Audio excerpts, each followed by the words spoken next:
Alors, c'est heureux que nous soyons de nouveau ensemble pour pouvoir approfondir ce que nous connaissons par la flamme d'amour. Ça va nous amener à des considérations tout à fait époustouflantes aujourd'hui parce qu'on va être surpris de constater qu'on possède un statut qu'on ne soupçonne pas. C'est que l'Église nous enseigne que par le baptême, on reçoit un statut spécial, soit celui de prêtre, de prophète et de roi. Si on pense au statut de prêtre que nous avons, évidemment, il y a une différence entre le prêtre qui a une responsabilité ministérielle et le prêtre avec un sacerdoce commun qui est donné à tous ceux qui sont baptisés. Donc, imaginez-vous qu'on possède un pouvoir suprême, dans ce sens que, avec les plaies de Jésus, et la raison pour laquelle on vous a proposé une copie du livre intitulé « On parle de Marie-Marthe Chambon », c'est le Seigneur qui a donné une vocation tout à fait spéciale à cette jeune fille-là pour exceller dans la présentation des plaies de Jésus au Père éternel. On va s'apercevoir qu'on possède une arme inestimable et que souvent on n'en est pas conscient. Ce qu'on va essayer de faire ensemble, c'est que si on est ensemble, on prie ensemble dans le sens que notre présence est prière et en espérant qu'on puisse approfondir cette dimension de puissance-là pour qu'on réalise que notre vie devrait toujours être prière, qu'on devrait toujours penser que notre vie est prière. Parce que si nous gardons l'état de grâce, c'est-à-dire la présence divine en nous, bien, on sait très bien que Jésus ne se présente jamais sans les personnes du Père et du Fils. Autrement dit, quand on pense à Jésus, il n'est jamais seul. C'est toujours la Trinité Sainte qui l'accompagne et qui nous est offerte comme cadeau. C'est comme la Vierge Marie. On ne peut pas concevoir la Vierge Marie, la présence de la Vierge Marie, sans la présence de Jésus. On bénéficie, dans le temps que nous vivons présentement, de la dévotion des cœurs unis de Jésus et de Marie. Et d'ailleurs, on ne peut pas concevoir la flamme d'amour sans les cœurs unis de Jésus et de Marie. Si on pense à la Vierge Marie, à votre avis, quelle est la plus grande préoccupation de la Vierge Marie? De nous amener à Jésus. De nous amener à Jésus. C'est sa vocation tout à fait spéciale. C'est une vocation époustouflante, c'est une vocation exceptionnelle. Son désir à elle, ce n'est pas sa gloire personnelle, elle est effacée. On a déjà illustré le fait que la Vierge Marie, parmi le genre humain, c'est la seule femme par excellence qui, comme nous, reçoit l'amour de Dieu, parce que l'amour de Dieu veut nous inonder d'instant en instant. Mais la Vierge Marie a tellement bien reçu cet amour de Dieu qui lui est présenté, qui nous est présenté d'instant en instant, qu'elle a eu le don de toujours assurer le retour à Dieu de cet amour, c'est-à-dire que personnellement, je ne crois pas être capable d'aimer. À titre personnel, sans la puissance de la Trinité Sainte, je ne peux pas aimer. Mais si la Trinité Sainte m'aime, c'est que notre Père dépose en nous, par la Vierge Marie, par Jésus, notre Père dépose en nous l'amour, pour qu'on puisse aimer en retour. Autrement dit, c'est comme si c'était toujours un aller-retour, un va-et-vient, un dépôt-retrait. La Vierge Marie, elle, a une spécialité tout à fait particulière dans le sens que quand elle a reçu l'amour, elle a toujours retourné l'amour à Dieu, au point que son cœur est devenu tellement brûlant, il est devenu brûlant pour qu'elle puisse pratiquer l'humilité. Et je pense qu'il n'y a aucune personne parmi le genre humain, dans le genre humain, qui peut être comparable au niveau que la Vierge Marie a cultivé cette capacité de recevoir l'amour, de la retourner à Dieu, ce qui a fait un feu incessant d'amour. Et on peut voir pourquoi la Vierge Marie a été choisie.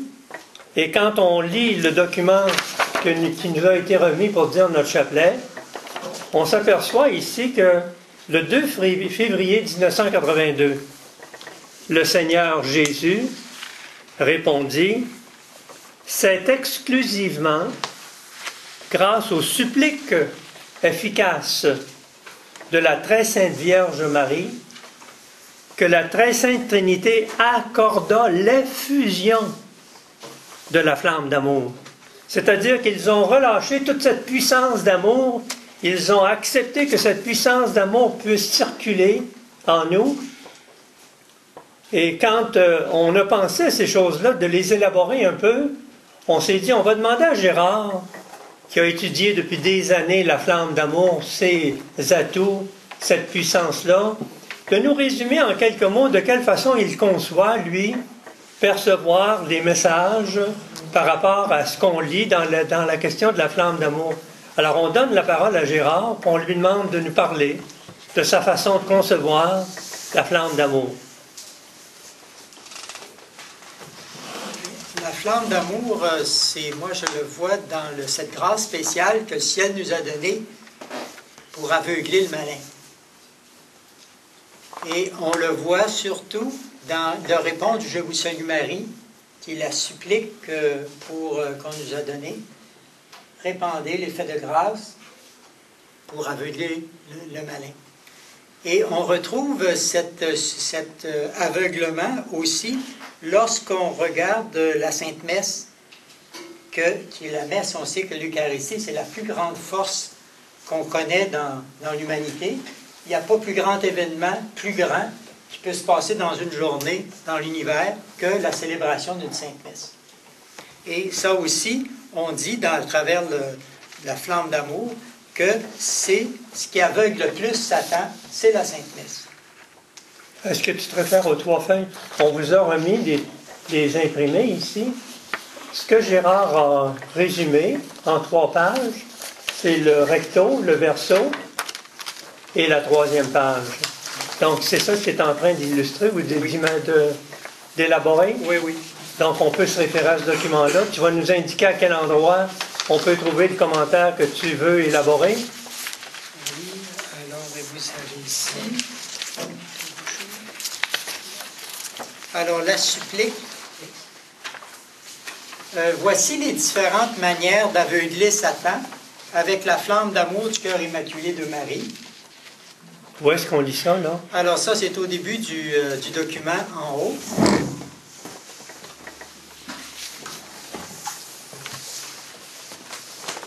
Avec cette flamme pleine de grâce que mon cœur je vous donne, allumez tous les cœurs dans tout le pays en la faisant passer de cœur en cœur. Voilà le miracle qui, en se transformant en incendie, par son éclat aveuglera Satan. Voici le feu d'amour d'union que j'ai obtenu du Père éternel par les mérites des plaies de mon très saint Fils. Alors, naturellement, vous voyez, ce qui suit, c'est la prière que Jésus nous a donnée. Et il exprime ici ses désirs les plus ardents, ses éternels désirs, à travers la prière que Jésus nous a donnée. Que nos pieds cheminent ensemble, que nos mains rassemblent dans l'unité, que nos cœurs battent au même rythme, que nos âmes soient en harmonie, que nos pensées soient à l'unisson, que nos oreilles écoutent ensemble le silence, que nos regards se fondent l'un dans l'autre, et que nos lèvres supplient ensemble le Père éternel pour obtenir miséricorde. En caractère gras, un peu plus bas, cette prière est un instrument entre vos mains qui, en collaborant avec moi de cette manière, Satan sera aveuglé par cette prière aussi. Et à cause de sa cécité, les âmes ne seront pas induites au péché. Alors, vous voyez qu'il y a des différentes manières d'aveugler Satan. Alors, on peut énumérer. La première, c'est le répondre du « Je vous salue Marie ». Le deuxième, c'est la prière de Jésus qu'on vient de lire. La troisième chose, c'est la très sainte messe, qui est la plus grande prière pour aveugler le malin. Et une autre chose qui aide aveugler le malin et nous demande d'offrir nos travaux pour la gloire de Dieu. Et ça complète un peu la journée de quelqu'un, la journée de prière et les travaux que l'on fait tout au long de la journée, qui ça aussi peut aveugler le malin. Alors, si on regarde dans le journal spirituel, on va tout de suite s'apercevoir qu'on nous parle d'aveugler le malin quand on récite le chapelet avec le répond. Mais quand on découvre plus en profondeur, on découvre justement cette prière de Jésus, la Sainte Messe et offrir nos travaux que l'on effectue durant la journée. Et ça veut dire qu'on aveugle le malin à tout moment. J'aimerais ça que tu nous expliques qu'est-ce que c'est que ça veut dire aveugler le malin. En fonction de quoi? Pourquoi? Aveugler quoi? Aveugler qui? Aveugler le malin, ça veut dire tout simplement que la personne pour qui on prie, le malin ne peut pas s'en approcher.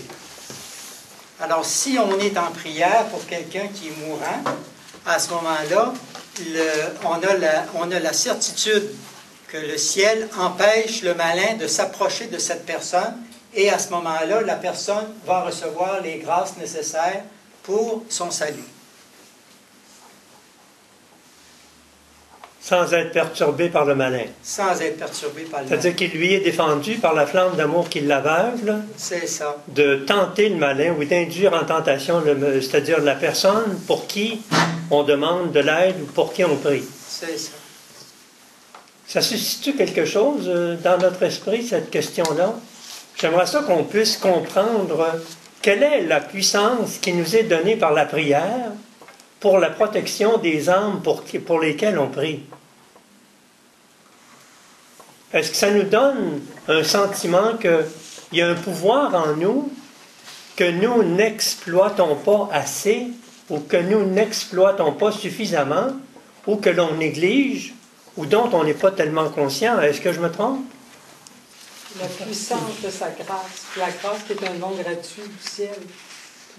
Surtout quand on invoque aussi, quand on récite, là, répandez l'effet de grâce de votre flamme d'amour sur toute l'humanité.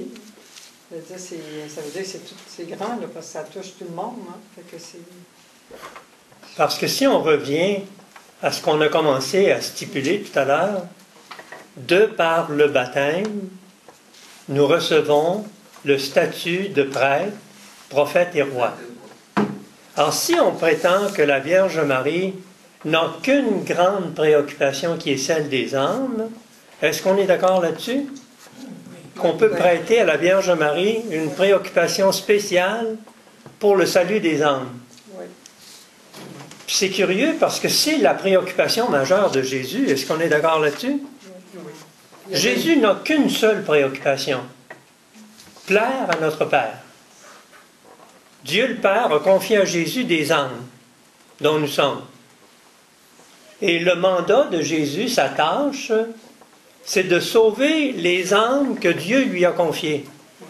Et si on veut avoir la preuve, on l'a dans le chapitre 17, Saint Jean, où Jésus nous explique que tout lui a été confié par le Père, c'est-à-dire des âmes spécifiques ont été confiées à Jésus par le Père, pour que Jésus, par son entremise, assure le salut de ces âmes-là. C'est bien ce qu'on lit dans la prière, hein, que Jésus fait. Donc, tout ça pour dire que la Vierge Marie a la même préoccupation que celle de Jésus, qui est celle de sauver les âmes. Bon, pourquoi est-ce que Jésus, qui est prêtre, prophète et roi, partage avec nous son sacerdoce royal pour nous rendre prêtres, prophètes et rois? Est-ce que ce n'est pas pour que nous partagions, nous aussi, cette préoccupation du salut des âmes? Est-ce que nous en sommes conscients? Parce que j'ai l'impression que si on était conscient du mandat que Jésus nous donne, en partageant, parce que lui est devenu prêtre, prophète et roi, il nous rend, nous qui sommes de la famille divine, parlons de ce privilège que nous avons en tant que fils de Dieu. Nous sommes des enfants de Dieu. Si nous sommes des enfants de Dieu, nous sommes des enfants de la famille divine. C'est quoi la famille divine, si ce n'est pas la Trinité Sainte? Est-ce qu'on pense de temps en temps, ou est-ce qu'on ne devrait pas penser fréquemment de se renouveler en présence des membres de notre famille qui est la nature divine, c'est-à-dire la Trinité Sainte? Est-ce que nous sommes conscients que nous sommes membres de la famille de la Trinité Sainte? Et on n'est pas n'importe qui. Le Seigneur nous a donné un privilège, un statut qui est presque inexplicable. On ne peut pas concevoir avec notre intelligence humaine le pouvoir que Jésus partage avec nous. C'est ce qu'il explique dans les chapitres 17 et 18 de Saint Jean. Il veut partager avec nous sa gloire. Ça veut dire quoi, partager sa gloire avec nous? Vous n'avez qu'à lire le chapitre 17 de Saint Jean et 18. Il faut le lire et le relire, le lire et le relire, le lire et le relire. On peut le lire 100 fois. Et à chaque fois qu'on le relit, c'est inépuisable les découvertes qu'on peut faire. Vous vous rappelez dans sa prière, Jésus dit, « Père, je te demande de me glorifier. » Cette gloire que tu as partagée avec moi et cette gloire que je veux partager avec les miens. Autrement dit, il parle d'être un avec lui. Être un avec lui, ça veut dire quoi? Être un avec Jésus.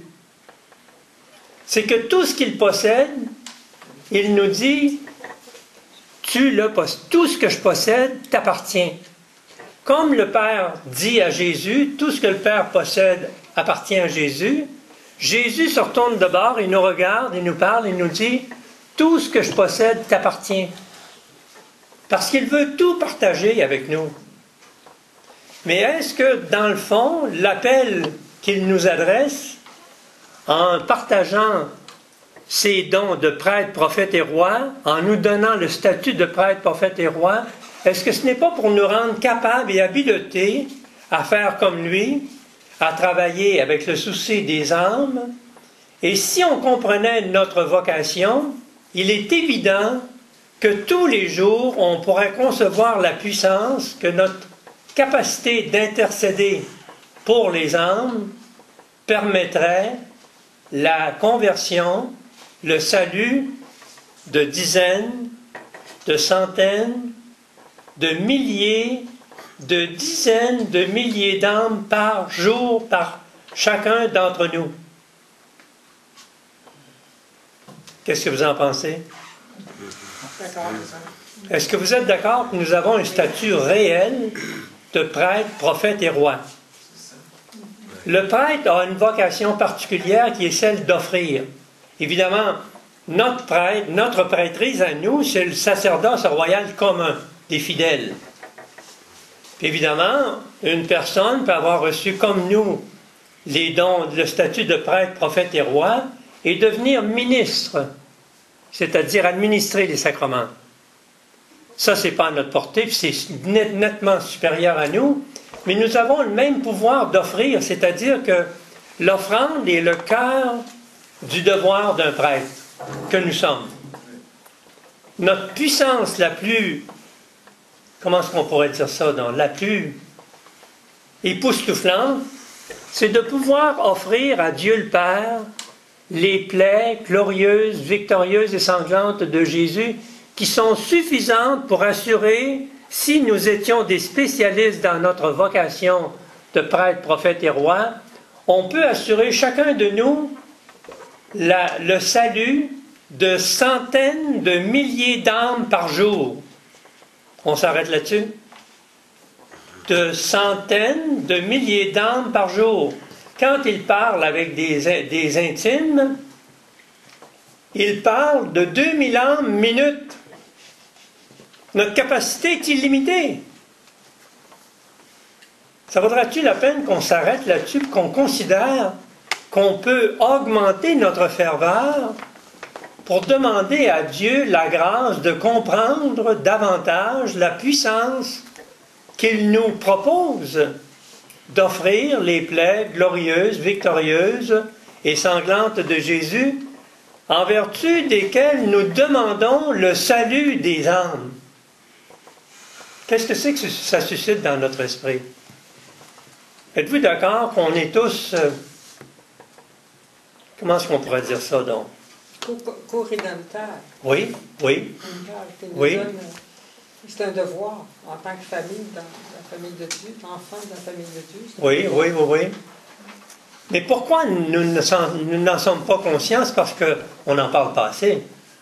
Êtes-vous d'accord qu'on devrait s'étendre sur des heures et des heures et des heures de partage ensemble pour qu'on puisse approfondir, pour qu'on puisse arriver à comprendre, pour qu'on puisse arriver à être saisi de cette grâce-là?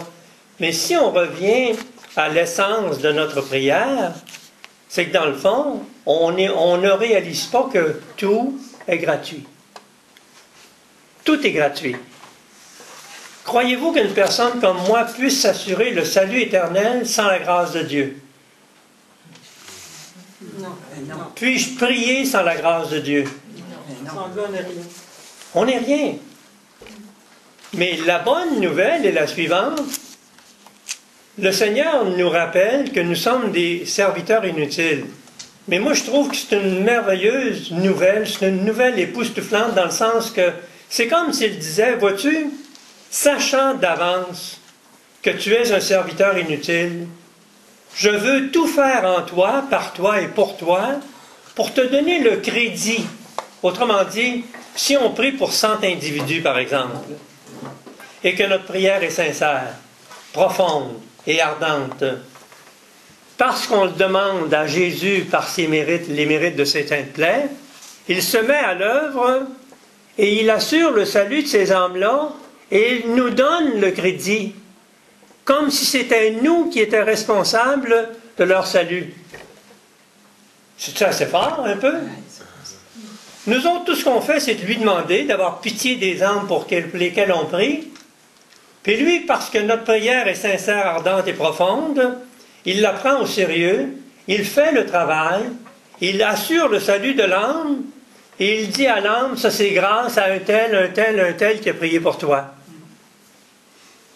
C'est-tu extraordinaire un peu? Voyez-vous notre sens du statut prêtre, prophète et roi? Prêtre pour offrir.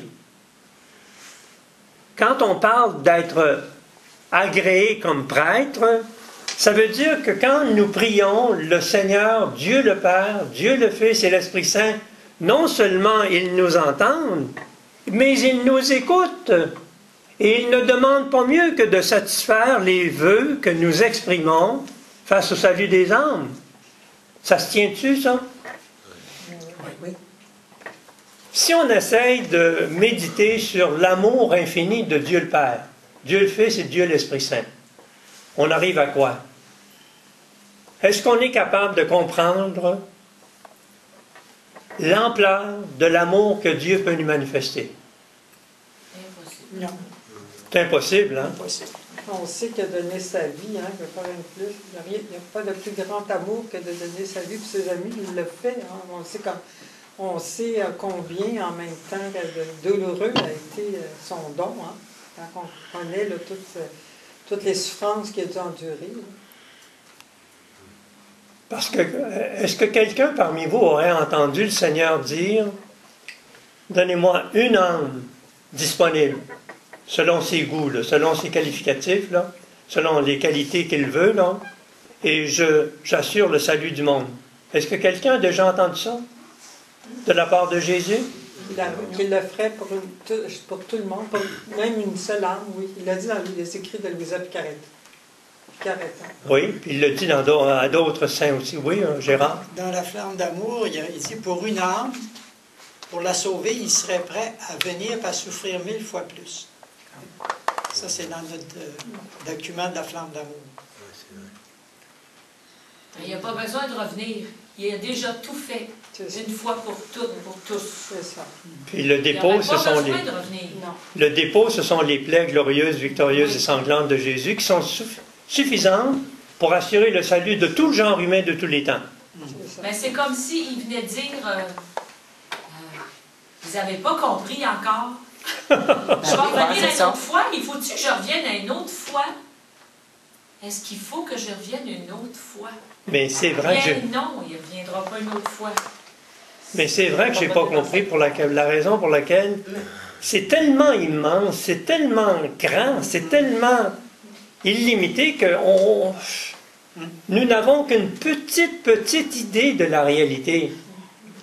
Mais si on essaye d'approfondir notre statut, prêtre, prophète et roi, prophète c'est quoi? Ça veut dire que légitimement, Dieu veut nous révéler des commentaires divins, des commentaires du ciel. Il veut nous tenir des propos qui sont divins. Dans certains cas, il nous propose de les entendre, et dans certains cas, celui qui l'entend a le devoir de les repasser à d'autres et de les annoncer aux autres. Roi, c'est que Dieu nous dit que dans la situation où nous sommes, il nous a donné tous les moyens pour pouvoir régner sur notre cœur, notre esprit, notre corps et notre âme. Qu'est-ce que c'est que ça nous dit, ça? Prêtre, prophète et roi. Prêtre, offrir. Prophète, entendre des commentaires divins, entendre des révélations. Dans certains cas, les répandre. Et roi, régner sur l'être humain que nous sommes au niveau de l'âme, du cœur, de l'esprit et du corps. Ça veut dire que nous possédons une puissance en nous de prière qui nous permettrait de demeurer purs d'une façon constante et permanente, parce que quand une personne a un désir profond, sincère et ardent de pureté, savez-vous quel est le geste que Jésus pose?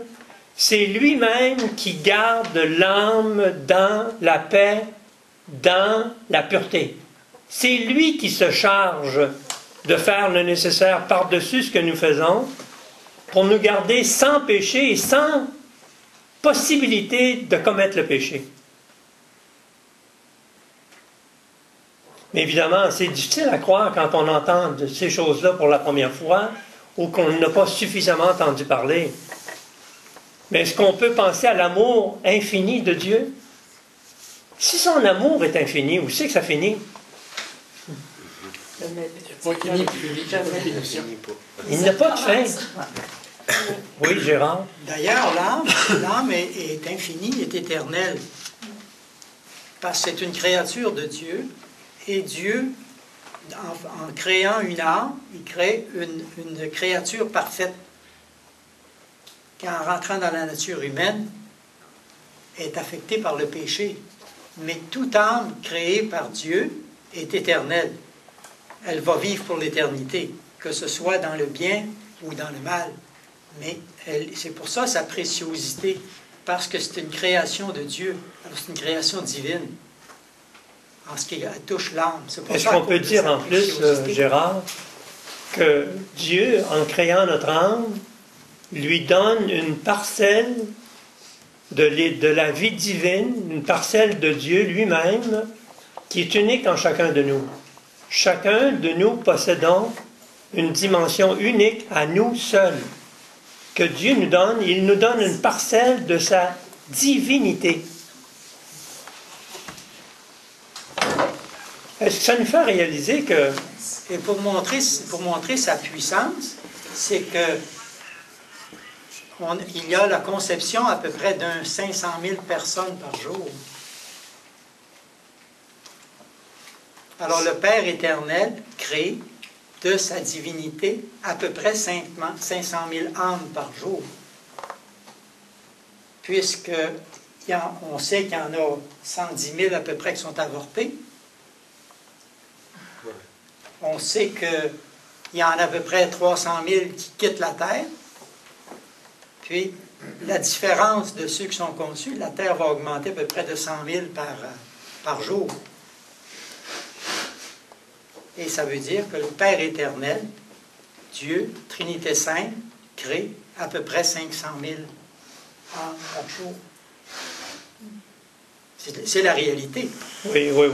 C'est la réalité. Mais si on parle de 500 000 âmes par jour, Est-ce qu'on pense du privilège qui nous est donné à nous qui sommes baptisés, mais qui n'est pas donné à tous ceux qui ne connaissent pas la religion ou les révélations qui nous sont données à nous? Est-ce que nous réalisons que nous avons des privilèges que d'autres ne possèdent pas? Et que nous sommes une minorité face à la population mondiale? C'est un grand devoir en même temps. Oui, oui. Mais revenons à notre vocation. À votre avis, quelle est notre vocation? Quel est le dénominateur commun de notre vocation? Tout faire pour la gloire de Dieu et pour le salut des âmes. Ça revient au premier commandement de Dieu. Tu aimeras le Seigneur ton Dieu de tout ton cœur, de toute ton âme, de toutes tes forces et de tout ton esprit. Et le deuxième, aimer son prochain comme soi-même. Mais qu'est-ce que c'est qu'on pense à l'effet que Dieu nous a garnis d'un statut prêtre, prophète et roi, et quand on s'arrête au troisième, qu'il nous a donné la possibilité d'établir un règne sur notre esprit, notre âme, notre cœur et notre corps. C'est-à-dire qu'on peut le garder en parfait équilibre, on peut le garder pur, on peut le garder selon le choix de Dieu, selon l'appel de Dieu, selon la vocation que Dieu nous a donnée. C'est-tu trop fort, ça, quand on mentionne ça? C'est-tu exagéré? Non, non, c'est bien correct. C'est juste que ça nous dépasse. Qu'est-ce que c'est que ça suscite dans notre esprit par association d'idées?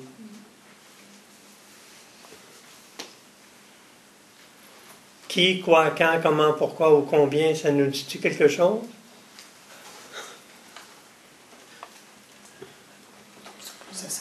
Si on revient au désir suprême que Jésus nourrit et désire nous voir partager, est-ce que ce n'est pas celui de devenir préoccupé pour le salut des âmes? Qu'est-ce que c'est qu'on pourrait faire chacun d'entre nous pour chaque jour progresser davantage dans cette conscientisation-là et se mettre à l'œuvre avec notre statut de prêtre, offrir les plaies glorieuses, victorieuses et sanglantes de Jésus, qui sont suffisantes pour assurer le salut de millions et de millions d'âmes. Il suffit tout simplement qu'on réalise le fait que tout est dans la prière. C'est-à-dire que par la prière, on peut tout demander. Exemple, supposons que je n'ai pas le goût d'avoir cette préoccupation du salut des âmes. Là, je m'adresse à Jésus, et je dis, vois-tu, Jésus, comment je ne suis pas conscient, comment je suis indifférent, comment je ne veux pas répondre à ton appel. Je suis indifférent à ton appel. Mais si tu le veux, Seigneur Jésus, tu le vois que ce n'est pas parce que je veux absolument entretenir cet état de choses-là, mais je n'ai pas le goût parce que je n'ai pas la grâce, parce que je ne suis pas conscient. Veux-tu me rendre conscient? Veux-tu m'aider? En me donnant des grâces qui vont m'aider à me conscientiser, qui vont m'aider à cultiver le goût. Je ne demande pas mieux, moi, que de cultiver ce goût-là, mais j'y arrive pas par mes propres moyens. J'ai tellement négligé cette dévotion-là dans ma vie que j'y arrive pas. Veux-tu avoir pitié de moi? Je te le demande par l'intercession de la Vierge Marie, de faire brûler mon cœur de cet amour, de partager ta préoccupation majeure qui est le salut des âmes. À votre avis, si je faisais une prière comme ça auprès de la Trinité Sainte, particulièrement auprès de Jésus, quelle serait la réponse que je pourrais anticiper? Il serait content de le faire, c'est Ben sûr. oui, Hein? ben oui. Il ne demande pas mieux qu'on lui ouvre notre cœur, qu'on lui demande, qu'on lui fasse la demande. Parce que je suis sûr que dans le fond, il serait tellement heureux de nous accorder ça. Est-ce que ce n'est pas confirmé dans le message évangélique que Jésus lui-même nous laisse? Quand il dit « Je sais te demander, vous recevrez. Ben oui, ben, oui. Frappez, on Cherchez, ouvrira. vous trouverez. Frappez, on vous ouvrira. Frappez, on vous ouvrira. » Est-ce qu'on croit que tout est dans l'Évangile? Tous les secrets sont dans l'Évangile. Il nous dit quoi faire, comment le faire, pourquoi le faire, quand le faire. Il nous donne toutes les réponses à toutes les questions existentielles. Qui, quoi, comment, pourquoi, où, combien. Il est prêt à nous illustrer, à nous enseigner, à nous éclairer, nous donner la lumière nécessaire pour que non seulement on comprenne, mais qu'on puisse l'incorporer dans notre quotidien et devenir nous-mêmes des sujets qui sont beaucoup plus conformes à l'appel de Dieu. Si on revient au salut des âmes, est-ce que quelqu'un parmi nous peut croire que vraiment Jésus a la puissance d'assurer le salut de 2000 âmes minutes? Bien sûr, il est tout puissant. Il est tout puissant. Qu'est-ce que c'est que ça nous prendrait pour qu'on prenne part à cette croisade-là? Une lumière. Oui, le Seigneur a un grand désir de... Mais comment peut-on acquérir ce grand désir-là? En lui demandant. En lui demandant. Comme il dit, vous n'avez encore rien demandé. Par sa grâce, par des prières. Peux-tu répéter ça, Christine? Par des efforts, par sa grâce et par des prières. Mais je suis bien limité dans mes efforts, Oui, Christine. c'est ça. C'est ça. C'est pour ça la prière. J'aurais dû la mettre en premier. Là. La prière d'abord, la grâce de Dieu et les efforts. Mais la prière d'abord, demandez quoi? Demander d'être capable de prier, puis D'avoir le désir, d'avoir ce désir-là. garder cette constance, cet objectif constant. Oui, c'est ça. La Bon. persévérance. Si on prie de vouloir ce une qu'il veut. secousse pour on lâche tout ça, là. Mais dans le fond, est-ce que ce n'est pas encore cette question de 3 clés majeures? 1. Mon problème devient l'objet de ma prière. Pourquoi garder le problème en moi quand je peux le donner au Seigneur? 2. Demander au Seigneur un cœur d'enfant. Je n'ai pas un cœur d'enfant, Seigneur. C'est incroyable. J'aimerais ça avoir un cœur d'enfant, mais je ne suis pas capable. Tu veux-tu m'aider, Seigneur, à te demander, montre-moi comment te demander, par l'intercession de la Vierge Marie, un cœur d'enfant. J'aimerais tellement ça que tu me donnes un cœur d'enfant. 3. Vivre en vérité avec moi-même, avec les autres et avec Dieu le Père, Dieu le Fils, Dieu l'Esprit Saint. À votre avis, combien de personnes parmi nos contemporains, parmi les gens qu'on connaît ou sur la terre, s'habituent à vivre en vérité avec eux-mêmes, avec les autres et avec Dieu? C'est-tu facile de vivre en vérité avec moi? Non. Non, c'est pas Bien difficile. pas Le facile. Seigneur a dit que la vérité nous rendrait libres.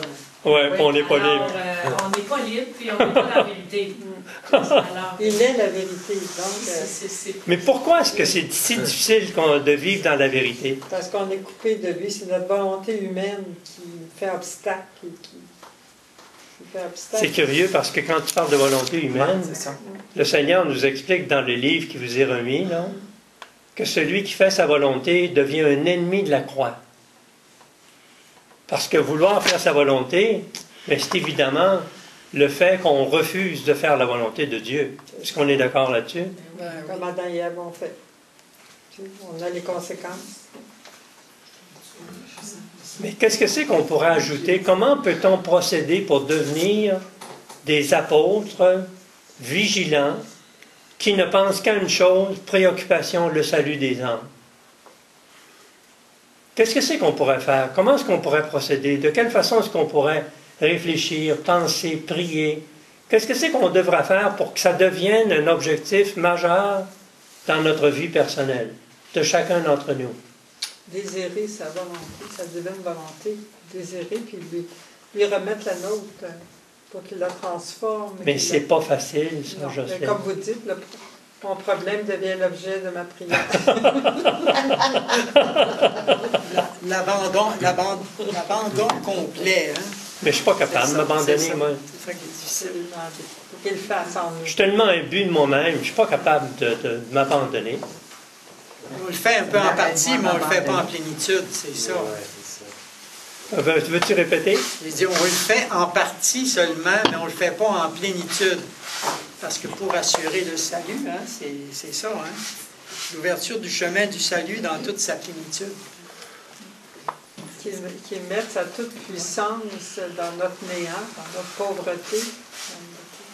Il faut lui offrir cette pauvreté-là, ce rien qu'on est. Il faut qu'il mette sa toute-puissance.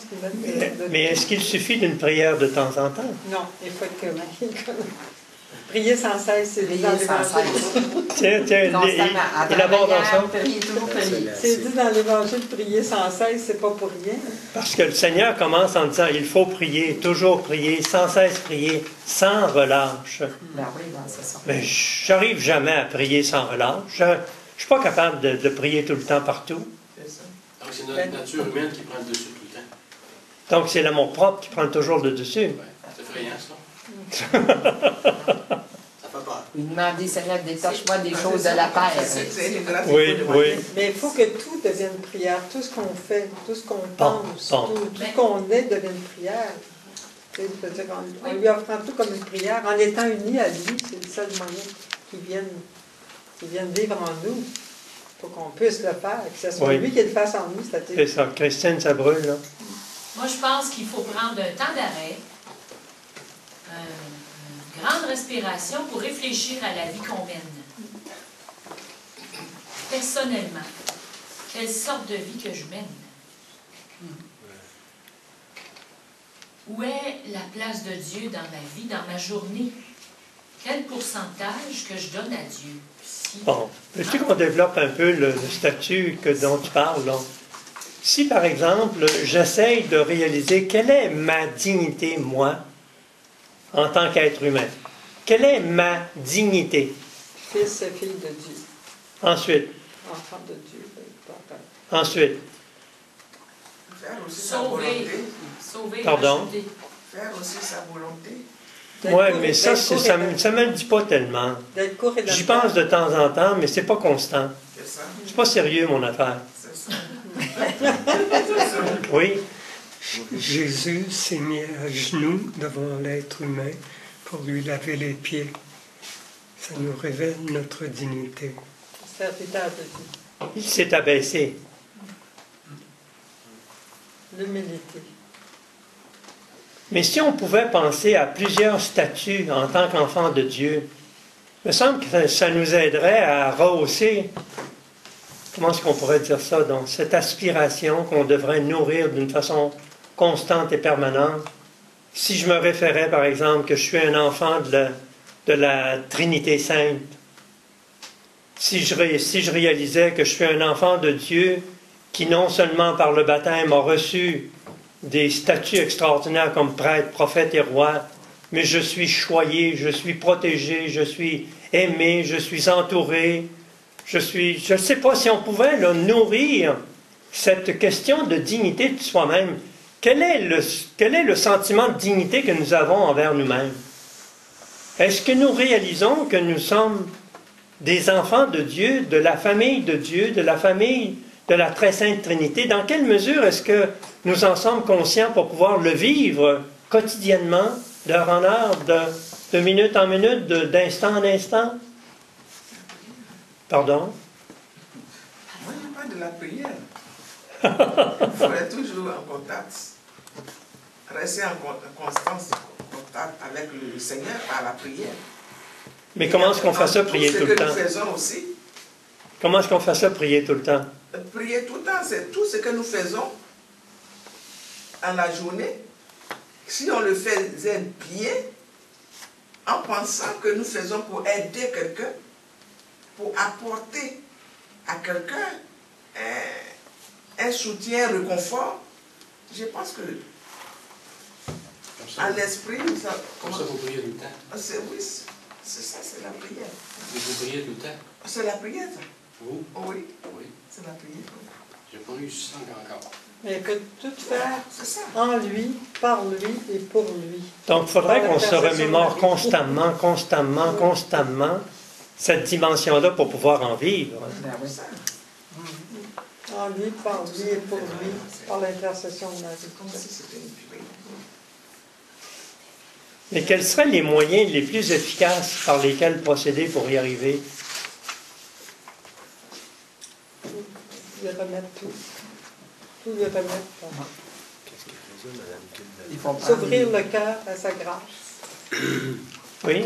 Qu'est-ce que Mme faisait? Mme Kildenman, qu'est-ce qu'elle faisait? Bon, il pose une question. Madame Kildenman, qu'est-ce que c'est qu'elle faisait? Pour pouvoir réussir, elle n'était pas parfaite, mais Gérard? elle est loin. Elle est en continuelle adoration. Puis elle était dans un abandon complet. Parce que le Seigneur lui demandait régulièrement, tu t'abandonnes pas, fais ma volonté, fais ma volonté. Alors il revenait toujours, constamment avec ça. Donc le Seigneur l'aidait. Le Seigneur l'aidait. Ouais, il l'aidait. Oui, c'est attendu. Il fallait qu'elle dise son oui. Ça serait peut-être. Est-ce que ça serait une grâce à lui demander au Seigneur d'être capable, premièrement, d'écouter sa voix intérieure? Et de sa voix intérieure, la voix intérieure, c'est la voix de Jésus. C'est Jésus qui vient parler à l'âme. Donc, d'obtenir qu'on obtienne tous cette grâce-là, d'avoir une communication personnelle avec Jésus, à ce moment-là, lui va venir prendre en charge notre besoin spirituel, sa proximité de lui à moi. C'est lui qui va venir prendre en charge. Mais même là, il faut que mon amour propre tombe, parce que sinon, je vais créer une distance pareille avec lui. Il faut que je diminue pour que lui grandisse, comme a dit Saint Paul, Saint Jean-Baptiste, aussi. Il a dit qu'il faut que je diminue pour que lui grandisse. Donc, il faut mourir à nous-mêmes, à notre volonté humaine, pour lui laisser la place. La première des choses, c'est de le vouloir, de dire nos oui, inconditionnel, irrévocable et irréversible à ce qu'il veut, à le laisser agir en nous, à se mettre disponible. C'est un travail à chaque instant, je dirais. Mais si je donne ça au Seigneur avec un élastique, oui, il faut... je le donne, mais je le retiens tout de suite. C'est un peu notre façon de procéder. J'y donne, mais je le retiens. Mais il nous a donné des moyens. Il nous a donné des moyens, comme vous dites, la prière, les sacrements. Hein, c'est pas rien, l'Eucharistie, le sacrement de réconciliation, la prière. Il nous donne des armes, des clés, je dirais, pour y parvenir. Il nous donne, comme elle dit, il nous donne des choses parfaites. Hein? Il nous donne son évangile qui est parfait. Il nous donne, on parle dans le fond, là. Il nous donne une église dont il est la tête qui est parfaite. Il nous donne des sacrements qui sont parfaits. Alors, je pense qu'il faut être conscient de tous les instruments dans lesquels on dispose. Il nous donne sa vie dans l'Eucharistie. Le jour où on va être capable de... C'est trop beau, ça. C'est trop grand, ça, déjà. Là. Tout ce qu'ils disent là, moi, là, je sais, ça vient en deuxième. Je pense qu'en premier, il faut avoir un cœur qui cherche Dieu. Elisabeth Kindelman était rendue bas. Pas mal bas. Pas comme un alcoolique qui est rendu dans le fond du tonneau, mais quasiment. Au début, quand le Seigneur est venu la chercher, elle était rendue bas en style. Elle n'allait plus à la messe. Puis, c'était très dur pour elle parce qu'elle était surchargée des affaires du monde. Elle était accaparée par son rôle de mère veuve, mais elle était tellement écrasée par ça qu'elle n'avait plus le temps de prier. Elle n'avait plus le goût. Elle était écrasée. Puis, c'est dans sa douleur de se sentir loin de Dieu qu'elle a eu un élan d'un désir de le retrouver. Donc, elle voulait le retrouver. Tant que l'âme n'a pas ce désir-là de retourner vers Dieu, tu as beau avoir les plus beaux sacrements qui sont présentés des plus belles manières, on le sait tout ça, nous autres, on sait tout ça. Puis elle aussi, elle le savait. Mais c'est comme si son âme criait en elle, là. J'ai soif, j'ai soif, j'ai soif, j'ai soif de toi, Jésus, j'ai soif. Puis c'est ça qui a plu à Jésus. C'est qu'elle avait mal. Elle avait un mal profond en elle parce qu'elle était loin de lui. Puis elle s'anéantissait devant lui. Elle se reconnaissait rien devant lui. Parce que constamment, Georges, quand tu dis ça, constamment, Élisabeth réalisait combien elle avait été loin de lui, puis combien elle se repentait. Elle se repentait tout le temps d'avoir été loin de lui, de ne pas avoir fait ci, de ne pas avoir fait ça, de ne pas avoir écouté, de ne pas avoir obéi, de ne pas avoir bien fait les choses. Puis, c'est ça. C'est son aspect de repentir qui l'a ramené à Dieu. Elle a eu la grâce, mais il a fallu qu'elle s'écrase, là. Il a fallu qu'elle s'anéantisse, qu'elle renonce à elle-même, puis qu'elle croyait tout perdu. Elle était perdue, là, elle, là. Ça, c'est l'âme qui cherche, qui a soif, qui est en train, là, qui respire avec une paille, là, dans l'eau. C'est juste ça qui restait. Elle est consciente qu'elle ne peut rien, qu'elle ne peut plus rien par elle-même. Elle était malheureuse au bout, là. Disent les gens aujourd'hui, je suis malheureuse au bout, je ne sais pas ce qui m'arrive. Mais si je pense à la majorité d'entre nous, qui ne sommes pas nécessairement au même diapason là, que ce que Christine décrit, est-ce qu'on ne revient pas d'abord à la question que Jésus veut tout faire en nous? Est-ce que c'est possible que Jésus veuille tout faire en nous? Ça veut dire quoi, veuille tout faire en nous? Il veut qu'on lui appartient, fait que c'est normal. Là, Je nous donne un exemple qui va peut-être nous frapper. Là. Posons-nous la question suivante. Combien de personnes sur 7 milliards d'individus qui vivons sur la Terre croient à la parole de Jésus quand il dit « Soyez parfaits comme votre Père céleste est parfait ». Qui peut croire à la réalisation d'un objectif comme celui-là? Pas beaucoup. Pas beaucoup, puis ça peut en avoir fait fuir beaucoup. Mais pourquoi? Parce qu'ils réalisent que ça n'a aucun bon sens. Donc, moi, je connais des personnes qui ont débarqué à cause de ça, à cause de cette parole-là, uniquement. Bon. Ils pensent parce que c'est par leur propre force. Il faut qu'ils réalisent que c'est par leur propre force. Bon. Donc, on dit, c'est parce qu'ils pensaient que c'était requis par leur propre force. Alors, c'est impossible, mission impossible. Jamais Dieu ne nous demande à nous de guérir les âmes. Jamais Dieu nous demande à nous de sauver les âmes. C'est-à-dire qu'on est un intermédiaire par lequel... Oui, Marc. Est-ce qu'à la page 38 des Saintes sur Marie-Marthe Chambon, là, il est dit ici, les saintes-plaies donnent tout pouvoir sur Dieu. Vous n'êtes rien par vous-même, mais votre âme, unie à Jésus, devient puissante. Elle peut même faire plusieurs choses à la fois, mériter et obtenir, pour tous les besoins, sans qu'il soit nécessaire de rien particulariser. Qui croit ça? C'est ça qu'elle a appris, Élisabeth Kindelman. C'est ça qu'il a montré. C'est ça qu'il a montré tout le temps. C'est l'âme qui rentre à l'intérieur d'elle, qui est en communication avec le Seigneur. C'est seulement comme ça qu'on peut le savoir, parce qu'on est tellement envahi par le monde, par le monde de Satan, finalement. Oui, Marcel. Je crois une chose, c'est qu'il ne peut pas, à travers Élisabeth Kindelman puis les saintes-lettres de Sœur Marie-Marthe Chambon, c'est un. C'est deux livres différents, deux auteurs distincts, c'est-à-dire le même auteur qui est Jésus, mais deux personnes différentes à qui il a donné le message. Puis les saintes-plaies, on ne peut pas s'en sortir. La prière de la flamme d'amour pour aveugler Satan, puis d'un autre côté, offrir les saintes-plaies au Père éternel. Ces deux-là, on ne peut pas dissocier. C'est comme la Sainte Messe. La prière aux Saintes Plaies, ça rejoint la Sainte Messe. C'est la Sainte Plaie de Jésus. Est-ce qu'on ne pourrait pas dire que tant que je ne réaliserai pas que ce qui m'est demandé, c'est uniquement par ma propre force et non pas par la grâce, que je ne pourrai jamais y arriver? Il faut donc que je me débarrasse de l'idée que Dieu me demande le salut des âmes, pas parce que moi j'ai la force, pas parce que moi j'ai la capacité, pas parce que moi je possède ce qu'il faut, mais qu'il suffit que je fasse que je réalise que l'intercession me permet de demander à Dieu le Père, Dieu le Fils et Dieu l'Esprit Saint le salut de cette âme-là par les mérites de Jésus, par les mérites des plaies de Jésus.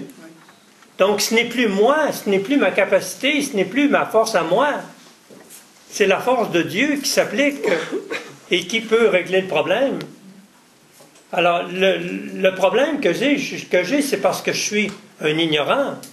Si je suis ignorant que c'est par les plaies de Jésus que Jésus sauve, et que je pense que c'est par ma force personnelle, c'est exactement la même chose que la parole qui dit « Soyez parfaits ». Jamais aucun être humain n'a été capable de devenir parfait par lui-même. Est-ce qu'on est d'accord? Exactement. Mais si je ne comprends pas que je peux compter sur la puissance de Jésus, que lui va le faire en moi, j'ai raison de démissionner puis de dire ça n'a pas de sens, ça ne tient pas debout. Il faut avoir de la foi. Oui, mais il faut que je commence à changer ma façon de penser, c'est-à-dire que je suis de travers quand je me dis c'est impossible. Quand je dis c'est impossible de devenir parfait, c'est parce que je pense que moi seul est en cause. Que moi seul dois faire l'effort. Que moi seul dois grandir et faire le nécessaire pour grandir. Je ne suis pas capable. Donc, tant que je n'accepte pas le fait que je ne suis pas capable, mais que je peux compter sur Dieu pour tout faire, à ce moment-là, je suis foutu. Si je ne compte pas sur Dieu pour faire le nécessaire en moi, qu'est-ce que c'est que je peux faire tout seul sans Dieu? Juste des œuvres humaines qui sont loin d'être des œuvres divines. Mais est-ce qu'on comprend les gens qui disent « ça n'a pas de sens, ça ne se tient pas, c'est pas logique ». Dans leurs conditions, est-ce qu'on ne les comprend pas, ces gens-là? Ben oui. Quelque part, on a tout passé par là. Vraiment de se réveiller un petit peu. Bon, à ce moment-là, est-ce qu'on ne pourrait pas prendre un cas typique comme celui-là en disant « je connais un tel qui a démissionné, je connais un tel qui est découragé, je connais un tel qui ne croit pas à l'Évangile parce que ça n'a pas de sens. Est-ce que je ne peux pas intercéder auprès de la Vierge Marie pour qu'elle demande à Jésus, pour cette personne spécifique-là, de déposer de la lumière dans son esprit pour qu'il réalise que c'est par la force de Dieu qu'il est possible de devenir parfait, non pas parce que moi je suis capable d'atteindre la perfection, mais que Jésus en moi peut le faire. Qu'est-ce que vous en pensez de l'idée qu'on demande à Jésus d'intervenir, qu'on demande à Jésus de guérir son cœur, qu'on demande à Jésus de faire le nécessaire pour que cette personne-là comprenne? Est-ce qu'on le possède, le sauve-conduit? Est-ce qu'on le réalise, qu'on possède le sauve-conduit qu'on peut faire? Qu'est-ce que c'est qu'on doit faire? Comment est-ce qu'on peut amorcer le problème? Comment est-ce qu'on peut faire quoi? Je ne sais pas, là. Quelles sont les inspirations qui vous viennent à l'esprit?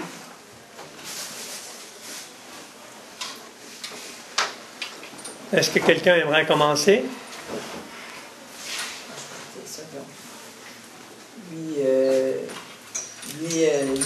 Demander à la Sainte Trinité, parce que moi, je pensais plutôt à Jésus, puis la Sainte Trinité, comme vous disiez la dernière fois, quand on va à la messe, puis on reçoit l'Eucharistie, c'est la Sainte Trinité.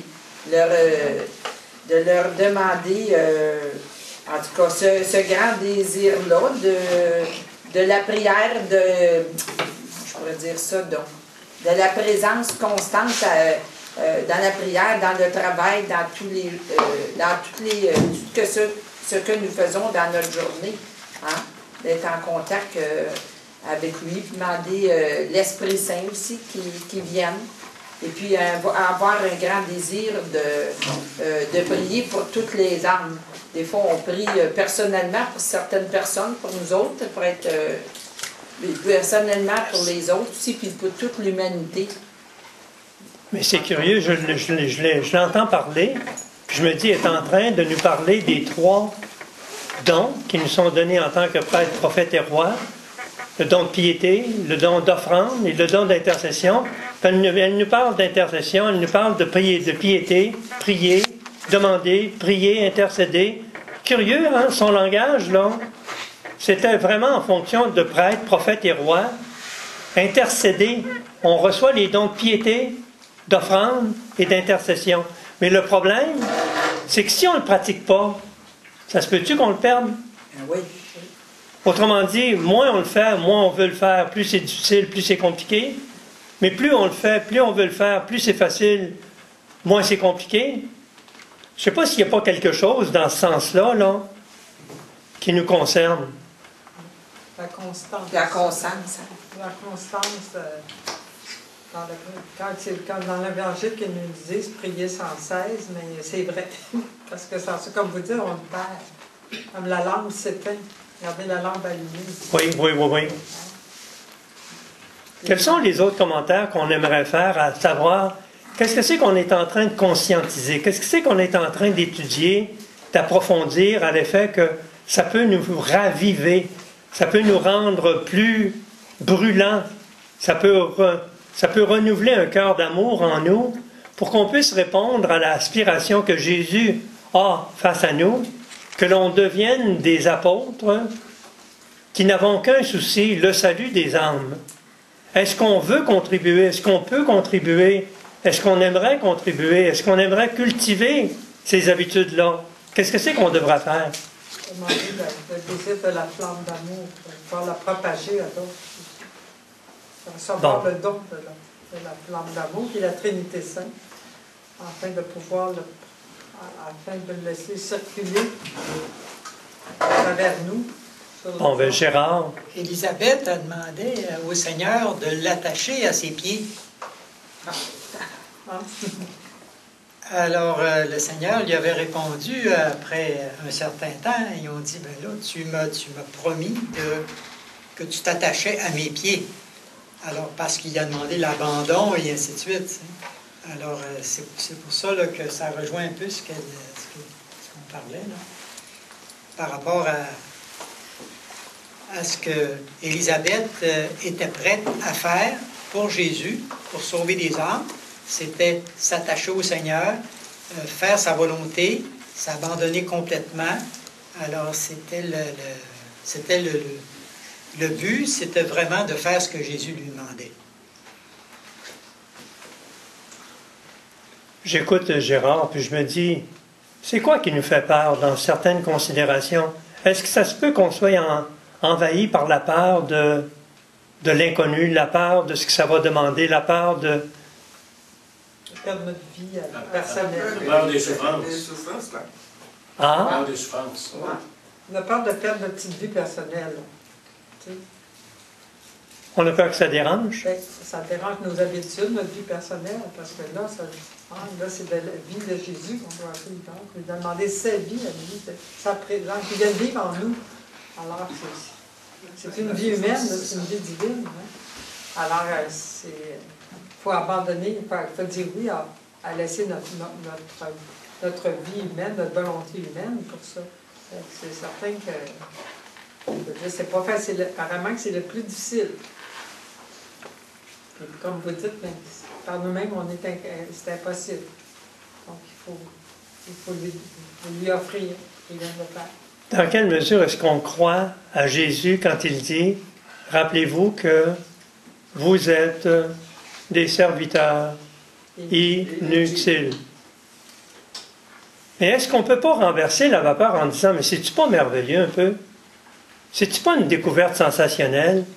Il nous dit qu'on n'est rien parce que lui veut faire tout. » On peut-tu le conjuguer comme ça?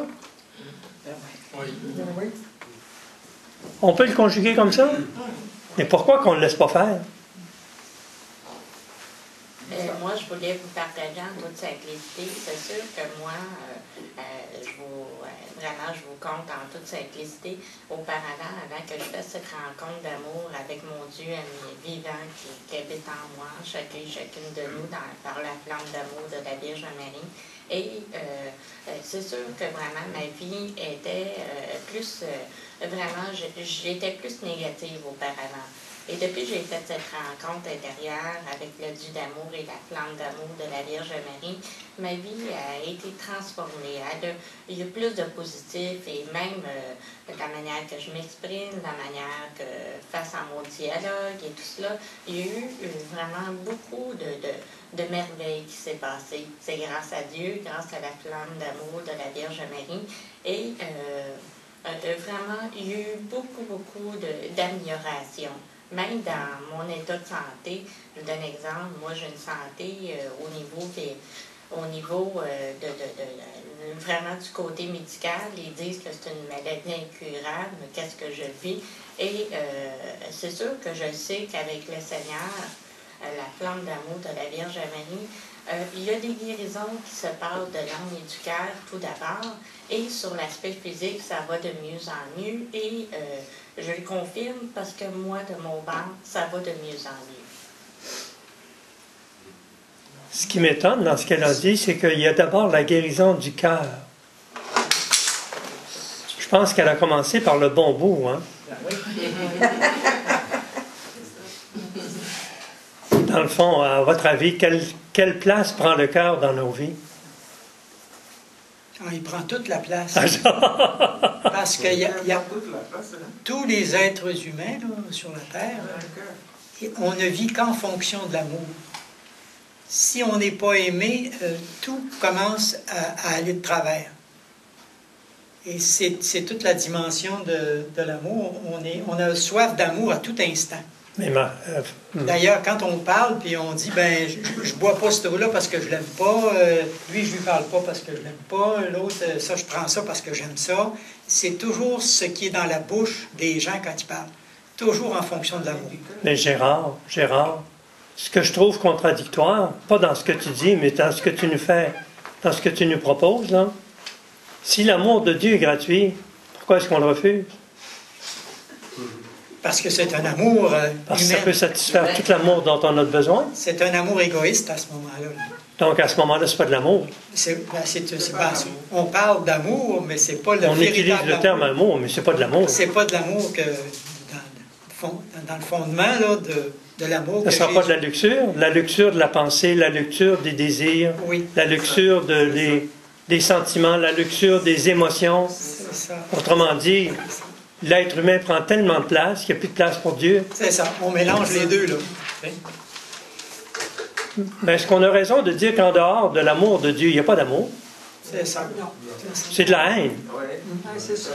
Dégoûter, c'est souvent de s'accaparer, oui. posséder, s'accaparer, oui. se tourner vers soi. Alors que la conversion, c'est tourner vers bon. Alors, si je suis tourné vers moi, pourquoi est-ce que j'exercerai une puissance d'attraction sur l'amour? Je la refuse après ma barre. C'est qu'il y a tellement de place que je prends quand je suis tourné vers moi qu'il n'y a plus de place pour rien d'autre. Ça vient-tu du cœur, ça? Mais on le voit dans l'Évangile avec Jésus quand il dit « faut que vous soyez comme des enfants ».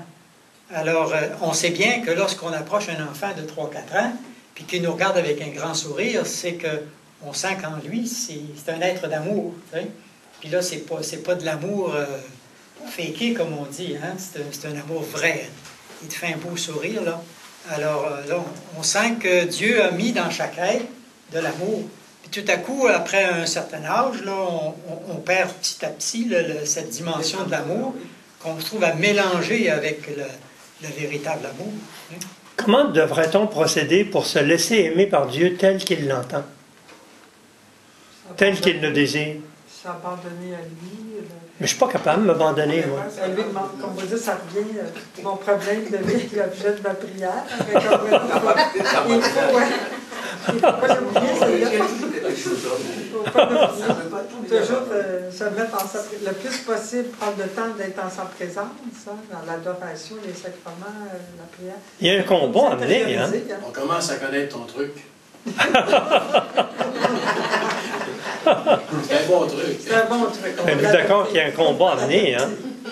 Oui, mais un combat, c'est sûr. Un combat continu. Est-ce qu'on est d'accord que la personne, mon plus grand ennemi, je le rencontre dans le miroir le matin? Tu veux dire, donc, il ne devrait pas avoir de l'obéissance un peu dans ça, là? Hein, quand on a des combats, là. Il faudra répéter, là. J'ai dit, quand on a des combats comme ça, là, puis le Seigneur nous appelle, nous interpelle, là, j'ai dit, il faudrait peut-être avoir de l'obéissance, quelque chose. Je ne sais pas, de l'obéissance. Être à l'écoute. Être à l'écoute, oui, c'est ça.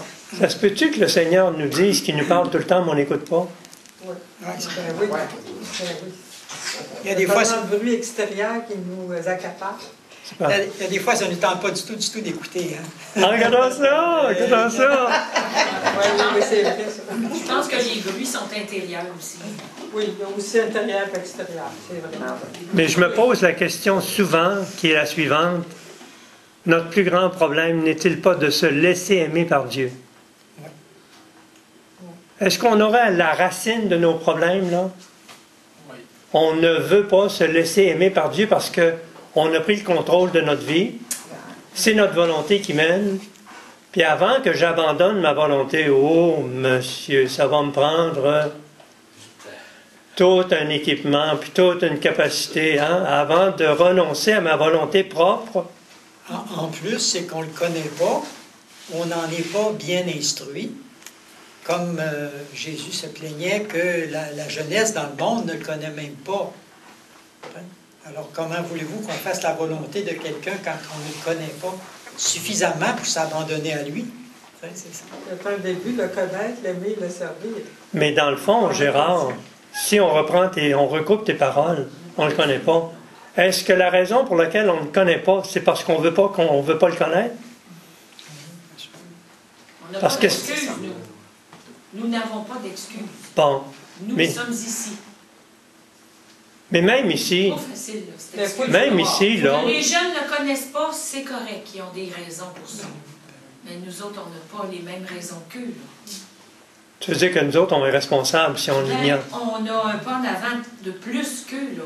La Ah oui. génération qui est ici rassemblée dans la salle en général. Là. Ben oui, nous autres, on a Georges Couture. On a perdu Oh, le début. On a- Ah, il veut nous distraire, là. Non, c'est pas le point central, Gérard, là. Non, C'est non, pas le non, point c'est central. aux Non, illusions non, de c'est notre ça, volonté c'est ça. humaine aussi. Mais il faut le vouloir, par exemple. Il faut vraiment le vouloir et dire oui. Je suis pas capable de C'est pas vouloir. facile, Je suis non. pas capable de vouloir. Ouais, mais comme vous dites, on a la recette. C'est-à-dire qu'il le fasse en nous. Parce que, tu sais, mais il faut le vouloir, ça. Il faut vouloir les dire qu'ils prennent la place. Il faut vouloir accepter d'être disponible et de céder. Parce qu'on a parlé on a parlé la semaine dernière de 3 clés maîtresses. On va se poser la question cet après-midi. Dans quelle mesure sont-elles maîtresses? 1. Mon problème. Quand un problème m'achale, quand un problème m'agace, pourquoi est-ce que je le garde pour moi-même puis j'essaye par mes propres forces que j'ai pas de régler un problème que je ne suis pas capable de régler? Pourquoi ne pas prendre le chemin le plus facile, m'adresser au Seigneur puis lui donner mon problème? Mais pourquoi je ne le fais pas? Parce que ça fait tellement longtemps que je vis avec ce problème-là, là, qu'il fait 1 et 1 avec moi. Hein? Puis, Mais c'est curieux parce que ce que Christine dit, je rencontrais récemment un individu que je connais très bien, puis il comprend les principes, il sait quoi faire, comment le faire. Puis je lui ai dit, toi, là, tu le sais que ça marche? Pourquoi tu ne le demandes pas? Puis il dit, c'est parce que je sais que ça marche et je ne veux pas que ça marche. C'est ce que je disais tout à l'heure. Qu'est-ce que c'est qu'il nous dit? Des fois, on ne va pas perdre. Je veux pas, c'est insécurisant, hein? bon, C'est très insécurisant de savoir. c'est l'inconnu, hein? L'inconnu, c'est toujours peur, hein? C'est de faire un pas dans l'inconnu. Bon, pourquoi est-ce que nous avons de la difficulté de faire un pas dans l'inconnu? Je vais nous proposer un commentaire qui va nous insulter, là, parce qu'on n'a pas la foi. C'est ça. Voulez-vous que j'établisse le bien fondé? La foi se cultive principalement en faisant un pas dans l'inconnu. La foi se cultive principalement en faisant un pas dans le mystère. Pas un gros effort, un pas, juste un petit effort. Si nous prenions l'habitude d'instant en instant, de jour en jour, d'heure en heure, de faire un pas dans le mystère, un pas dans l'inconnu, c'est-à-dire que le Seigneur nous demande de faire ça, nous autres, on veut savoir, avant de commencer, qu'est-ce que ça va donner, puis comment ça va marcher. On veut tout savoir avant de commencer. On ne peut pas y arriver. Donc, le problème, c'est qu'il faut qu'on s'abandonne au Seigneur pour faire un pas dans le mystère, un pas dans l'inconnu. Mais si j'ai de la difficulté, mon problème devient l'objet de ma prière, je dis, vois-tu, Seigneur, tu veux me rendre les choses faciles, tu veux me faciliter la tâche, tu veux tout faire en moi puis m'aider à le faire, mais dans le fond, je veux pas, je te trosse pas, je te fais pas confiance, je me laisse pas aller. Tu veux-tu m'aider, Seigneur, à me laisser aller? Tu veux-tu m'aider, Seigneur, à m'abandonner? Tu veux-tu m'aider, Seigneur, à lâcher prise? Mais si je n'ai pas l'habitude de vivre en vérité avec moi, quand est-ce que je vais faire ça? Si je n'ai pas l'habitude de vivre en vérité avec moi, dans un premier temps, puis-je reconnaître mon problème? C'est vrai. Je ne veux pas le reconnaître, je ne veux pas en entendre parler, je ne veux pas le faire. Parce que j'ai peur de perdre ma volonté propre. Ma volonté propre me fait régner en moi. Un règne de désordre. Mais j'y tiens quand même, hein? Je ne veux pas lâcher le morceau. On fait plus confiance à nous-mêmes qu'en Dieu, finalement. Hein, on se pense que nous autres, qu'on va tout résoudre par nos propres forces, par nos petits moyens humains. Est-ce que ce n'est pas le cas de la majorité des gens qu'on connaît? Oui. Oui, mais moi, qu'est-ce que je me rends compte, c'est que vraiment, à travers notre foi, on vit des combats spirituels intérieurement et on pense qu'on marche de la bonne façon, mais des fois, on marche du cas contraire et mettre ça dans les prières le plus possible. Elle vient de parler de ma volonté propre, hein? Hein? C'est ça qu'elle a insinué sans le dire? Oui. C'est ça qu'elle voulait dire sans le dire? Oui. C'est toujours ma volonté propre qui l'emporte, hein? Qui me déstabilise, qui m'empêche de faire des bons dans la foi. Mais qu'est-ce que c'est que vous pensez de dire que la foi se cultive quand je m'habitue à faire un petit effort vers l'inconnu, un petit effort dans le mystère, un petit effort dans les choses que je ne connais pas, je ne sais pas ce qui va arriver, je ne sais pas ce que ça va donner, mais je fais confiance au Seigneur, puis lui va s'organiser avec la balance. Si on faisait ça tout le temps, constamment, avez-vous l'impression que ma foi grandirait énormément? Oui. Et que plus je le ferais, plus ce serait facile de le faire? On verrait les fruits. Oui. On verrait les fruits, puis ça Oui. augmenterait notre foi. Qu'est-ce que vous pensez de l'idée que la foi se cultive en faisant de tout petits efforts d'un pas dans l'inconnu? Un pas dans la foi. Un pas dans le mystère. C'est-tu quelque chose qui se tient, ça? Oui. Est-ce que ce n'est pas un moyen facile pour cultiver la foi? Christine? Bien, c'est que il me revenait en mémoire un passage dans Elisabeth Kindelman, là, que la Vierge nous demandait. Je vous demande votre collaboration pour répandre ma flamme d'amour. C'est le premier pas qui coûte. C'est ça qu'elle dit. C'est le premier pas qui est difficile. On ne veut pas faire un pas dans le mystère, on ne veut pas faire un pas dans l'inconnu? C'est ça qu'elle dit? Oui, elle dit, faites le premier pas, je m'occupe du reste. Le Seigneur aussi a dit ça à Elisabeth. Fais le premier pas, je m'occupe du reste. C'est clair. Donne-moi ta volonté. Je vais faire la mienne en toi. Mais c'est subtil, hein? C'est très subtil. Il y a une nuance là, qui nous tient attachés, qui nous tient liés, qui nous empêche de se libérer. Et pourtant, on le sait que le Seigneur voudrait nous libérer de nous-mêmes. Mais peut-il nous libérer de nous-mêmes si on ne veut pas se faire libérer? Hein, quand le type me dit, là, il dit, je le sais que ça marche, mais je ne veux pas que ça marche.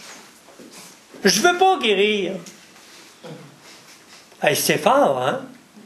Je me disais, c'est toute une révélation. C'est toute une révélation. Donc, tout ça pour dire que dans le fond, on le sait quoi faire. Dans le fond, on le sait comment faire. Dans le fond, on le sait pourquoi le faire, mais on ne le fait pas. Ça se peut-tu que notre problème, c'est dans les choses qu'on sait faire, qu'on ne fait pas, qu'on peut faire, qu'on ne fait pas, qu'on doit faire, qu'on ne fait pas? Ça se peut-tu que ce soit notre problème, ça? C'est dans ce que je sais faire que je ne fais pas. C'est dans ce que je peux faire que je ne fais pas. C'est dans ce que je dois faire que je ne fais pas. Oui, c'est dans notre oui. Oui, Gérard? Je pense que le respect humain, là-dedans, en prend pour beaucoup. Parce que la foi, c'est une certitude qu'on a de l'avenir, du futur, de toutes les choses qu'on va vivre. Mais il faut que ça devienne une certitude. Oui, je suis d'accord. Alors, c'est ça qui est la chose que je voulais mentionner, là. Reprends ça, ça vaut la peine, là, parce qu'il y a quelque chose de très, très, très puissant dans ça. Je parlais du respect humain. Souvent, le Seigneur revient avec le respect humain, que ce soit à l'intérieur de l'Église ou notre comportement à nous, là, que ça nous influence beaucoup dans notre cheminement. Qu'est-ce que les gens vont penser? Qu'est-ce que les gens vont dire? Hein? Qu'est-ce que les gens vont faire si je fais ça? Qu'est-ce que c'est qu'ils vont dire? Qu'est-ce que c'est qu'ils vont faire? Qu'est-ce que c'est qu'ils vont penser? C'est tout ça? C'est ça. Puis que c'est nous autres. De quoi j'ai l'air? Ouais. et que c'est une folie de croire en Dieu. C'est toujours la peur, hein? C'est toujours la peur Oui, oui. qui nous empêche de faire ça. La peur de l'inconnu. La peur aussi, la peur que les autres nous laissent tomber, parce qu'on est rejeté, on est persécuté, parce que aux yeux des autres, là, quand on se démarque là, de la masse, là, hein? Fait le don, tout le monde le fait, le son ne le fait pas, là. C'est sûr qu'on s'attire de la persécution.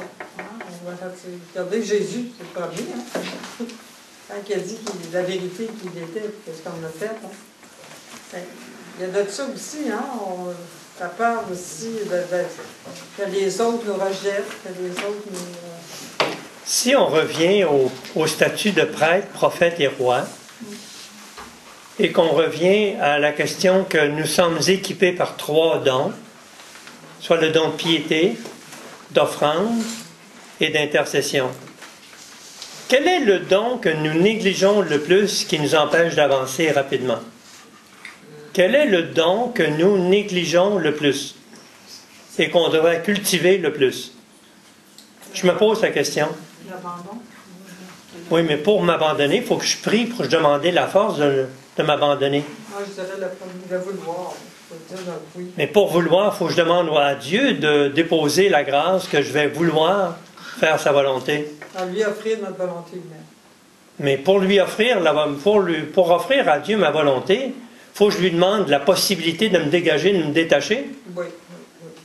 Mais je ne sais pas si la puissance d'intercession qui est en nous et la prière, je ne sais pas si c'est un lien qui est capital, absolument nécessaire à cultiver, sans lequel on ne peut pas grandir, on ne peut pas s'épanouir, on ne peut pas vivre.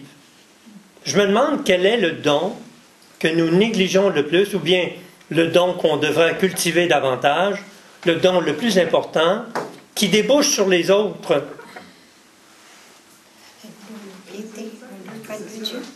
Le don de sa présence. Lui demander le don de sa présence. Mais Vous revenez à la prière, peut-être, lui offrir, la prendre. est-ce que la prière ne serait pas le don le plus important à cultiver? Je nous pose la question. Est-ce que la prière, cette question de se remettre en Dieu, c'est de prier? Se remettre en présence de Dieu, c'est de prier? Est-ce que ce ne serait pas le don qui a le besoin d'être nourri, d'être développé, d'être cultivé, d'être mis dans nos prières? Je ne sais pas, là. Je me demande si ce ne sera pas le point de départ, ça. Il y avait un prêtre lors de Dieu. Oui. Le don de la crainte de Dieu. La crainte de Dieu. Voulez-vous répéter ça, s'il vous plaît? Elle a dit vivre dans la crainte de Dieu. Le don de la crainte de Dieu. C'est un des dons de l'Esprit Saint. Oui, André. La confiance en Dieu. La confiance. Mais ça, c'est m'abandonner, me laisser aller. Dans le fond, je ne trosse pas le Seigneur. C'est la foi, la Le confiance. don de la foi. Mais la foi, comme... Est-ce qu'on est d'accord que si j'ai reçu un don qui est la foi, que si je ne cultive pas ce don-là pour le faire grandir, que je vais le perdre? Ça va s'éteindre. Ça se peut-tu? Oui, oui, oui. Oui. Est-ce qu'on est d'accord là-dessus? Bien sûr, à 100%. Oui. Donc, ou bien je progresse, ou bien je régresse. Oui. Exactement. Ou on choisit Dieu, ou on choisit Satan. Quelle est notre position dans chacun d'entre nous? Est-ce qu'on s'assure de progresser constamment à cultiver notre foi de façon à ce qu'elle devienne plus grande? Et comme Gérard dit, la foi, c'est une certitude. C'est plus qu'une croyance. Qu'est-ce que c'est que ça provoque par association d'idées quand on entend ceci? La foi, c'est une certitude, pas une croyance. Une croyance est la plupart du temps nettement insuffisante. Ça prend plus qu'une croyance, c'est-à-dire ça prend une croyance qui a été transformée à un niveau de certitude. Qu'est-ce que c'est que ça nous dit? C'est trop exigé, ça? Si on utilise le terme certitude pour parler de la foi, Gérard, il n'y aura pas quelque chose dans ça qu'on peut trouver comme à recouper dans la flamme d'amour?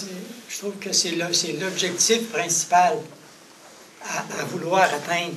Parce que si on doit affronter des difficultés face à l'ennemi, je veux dire, les gens qui ne croient pas, à ce moment-là, c'est là que notre foi doit agir jusqu'au martyre. Parce que c'est là qu'un chrétien, un catholique, quel que soit ce qui peut arriver éventuellement, si on doit affronter des choses très, très difficiles, c'est par la force de la foi qu'on va passer à travers. Je suis d'accord. Alors, il faut que notre foi devienne une certitude et non pas une foi qu'on voit dans la société présentement. Une foi qui s'effrite, les églises qui se vident. Mais parlons pas de la société extérieure, parlons de la société qui est ici présentement, là. Oui, André? La pauvreté, pauvre de cœur, avoir un espace pour Dieu. C'est quoi être pauvre de cœur? Mais c'est pas entretenir, vraiment de laisser éteindre la foi. Moi j'appelle ça une pauvreté intérieure. Si on disait, par exemple, pauvreté de mon amour-propre, pauvreté de la pensée telle que le monde la conçoit, pauvreté de la pensée du monde, Se libérer de ça. Se libérer de... est-ce qu'on approcherait davantage un point là, crucial? Pauvre de quoi? Parce que Toutes nos dépendances. on connaît des pauvres qui sont très pauvres, mais qui tiennent à leur guenille et qui pourraient se battre pour garder leur guenille. Donc, tout ça pour dire que ce sont des pauvres qui sont pauvres de détachement. On connaît des riches qui sont détachés de leur richesse. Ils sont pauvres. Ils sont pauvres de l'attache à une fortune, de l'attache à des biens, de l'attache à de l'argent. Ils sont pauvres. Donc, ce qui est c'est inconcevable, il y a des pauvres qui sont riches. Il y a deux genres de pauvres riches. Riches de leur amour-propre, riches de leur guenille, ou bien riches de la pensée de Dieu, riches du message évangélique qu'ils mettent en pratique. Donc, tout ça pour dire qu'il y a des nuances dans la pauvreté. Quand on parle de pauvreté, c'est une pauvreté de quoi? Est-ce que ce ne sera pas une pauvreté d'abord de mon amour-propre? Je nous pose la question. Une désappropriation. Oui? Être désapproprié de soi. Oui. Mais comment est-ce qu'on peut atteindre un tel objectif? Sans Dieu, c'est impossible. Est-ce qu'on est d'accord? Pour reconnaître qu'on était, c'est impossible de le faire par nous-mêmes, puis tout remettre à Dieu. Parce que tant qu'on n'a pas fait ça, là, tant qu'on n'a pas pris conscience de ça, là, on n'y arrivera pas, ça c'est sûr. Mais ce qui m'étonne, c'est que j'ai l'impression que dans le fond, on sait tous quoi faire. Ça veut-tu dire qu'on va le faire? Il faut nourrir ça. Gérard? Dans la flamme d'amour, vous m'avez demandé un rapport à la foi dans le journal spirituel. Et un des derniers messages, je pense que c'était le dernier, c'est le 12 décembre 81, elle parle de la prière ici. Priez sans cesse les uns pour les autres. C'est la Vierge Marie qui parle. Ma petite et vous tous, mes enfants bien-aimés, soyez en alerte. Satan veut arracher de sous vos pieds le sol de l'espérance. Il sait très bien que s'il réussit à le faire, il aura tout enlevé à vos âmes. Si vous perdez l'espérance, il n'a même plus besoin de vous inciter au péché. L'homme qui a perdu l'espérance est dans une terrible obscurité. Il ne voit déjà plus avec les yeux de la foi. Pour lui, toute vertu, tout ce qui est bon, perd sa valeur. Ô mes enfants, priez sans cesse les uns pour les autres. Permettez que l'effusion de ma grâce agisse en vos âmes. Permettez. Hey, il nous demande la permission. Permettez. Permettez. La liberté, hein? C'est ça, c'est toujours nous autres qui avons le dernier mot. Hein? Oui. Et je peux faire une petite allusion à ma dernière retraite que j'ai vécue.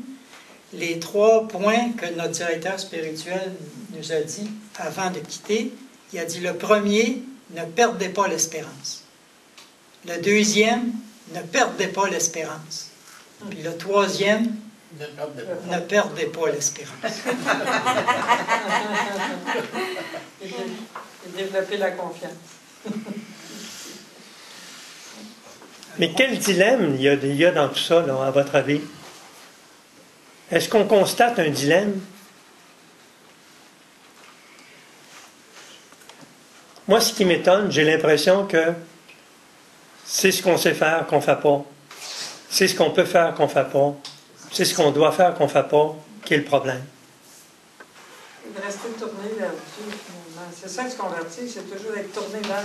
Oui, Parce que oui. si on est tourné vers nous-mêmes, vers le monde, on était. On Très a tout juste. ça, là. On est préoccupé par toutes sortes de rebelles qui ne sont pas essentiels du tout. Ça fait l'affaire à Satan, c'est son royaume sur terre.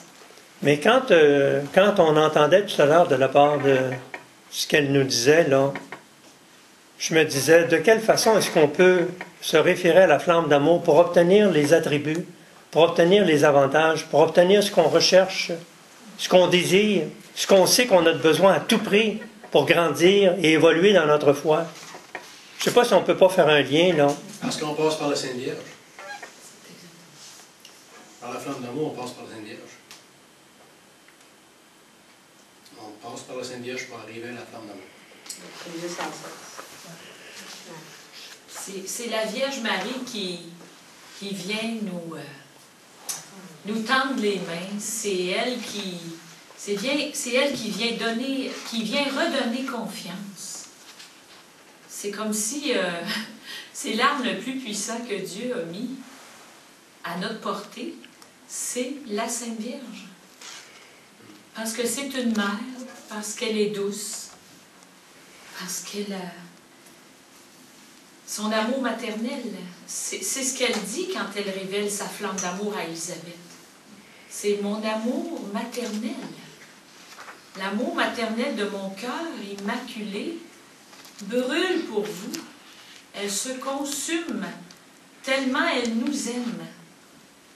Elle a même dit à Medjugorje, la Vierge a dit, si vous saviez combien je vous aime, vous pleureriez de joie. Si vous saviez. Ça veut dire qu'on ne sait pas combien qu'elle nous aime. Mais elle doit-tu nous aimer pour qu'on en pleure de joie? Fait qu'imaginons le temps qu'on tourne en rond ou qu'on cherche, puis qu'on s'apitoie sur nous-mêmes, si on prenait ce temps-là pour se tourner vers la Sainte Vierge, puis lui demander son secours, son aide, lui partager nos misères, nos doutes, nos désespoirs, bien, sûrement elle pourrait nous rassurer, nous consoler, puis nous guider. Alors, c'est ça qu'elle fait à Medjugorje depuis 30 ans, puis c'est ça qu'elle a fait avec Elisabeth Kindelman, puis c'est ça qu'elle a fait avec Catherine Labouré, c'est ça qu'elle a fait avec Bernadette Soubirous, avec les 3 enfants de Fatima. C'est toujours sa même manière de faire, la Vierge. C'est par sa douceur, par sa bonté, par son amour maternel qu'elle vient nous chercher. Mais comment nous décider à cultiver ce genre de dévotion à l'effet qu'on peut demander, par l'intercession de la Vierge Marie, qu'elle demande à Jésus de nous donner cette puissance qui nous manque, cette capacité qu'on ne veut pas cultiver, cette foi qu'on n'est pas rendu à avoir. Et on va prier la supplique qu'elle nous demande de dire. C'est-à-dire? Répandez l'effet de grâce de votre flamme d'amour sur toute l'humanité, maintenant et à l'heure de notre mort. C'est ça qu'elle veut qu'on leur dise. Elle le désire, parce qu'elle a dit dans un message que quand... Attendez, je vais le trouver, là. Je crois que c'est quand elle parle de la Sainte Messe.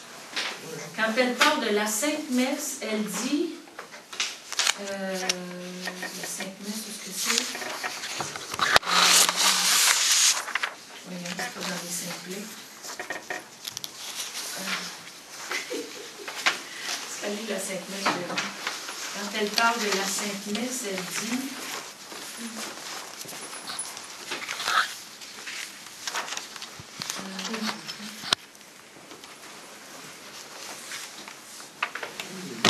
OK, elle dit, si vous assistez à la Sainte Messe sans obligation et que vous êtes en état de grâce devant Dieu, je répandrai la flamme d'amour de mon cœur. Hey, si vous assistez à la messe et que vous êtes en état de grâce, je répandrai la flamme d'amour de mon cœur. C'est la, dit pas la troisième feuille. La troisième feuille du. C'est la mission la troisième feuille du premier groupe. C'est la page. Numéro 6. La page 3. C'est la page 3 qui n'est pas notée, excusez, là, mais c'est. Au tout début. Le titre, c'est la participation à la Sainte Messe en ce qui contribue le plus. La troisième page du tout début. Si vous assistez à la Sainte Messe, sans obligation. Je répandrai la flamme d'amour de mon cœur et j'aveuglerai Satan durant ce temps-là. Elle nous a pas demandé de lui demander, là. Elle a dit qu'elle va le faire. Mes grâces s'écouleront abondamment sur les âmes pour lesquelles vous offrez cette sainte messe. Puis là, elle nous explique. La raison en est que Satan, rendu aveugle, il est rendu aveugle et il est dépouillé de son pouvoir, ne pourra rien faire.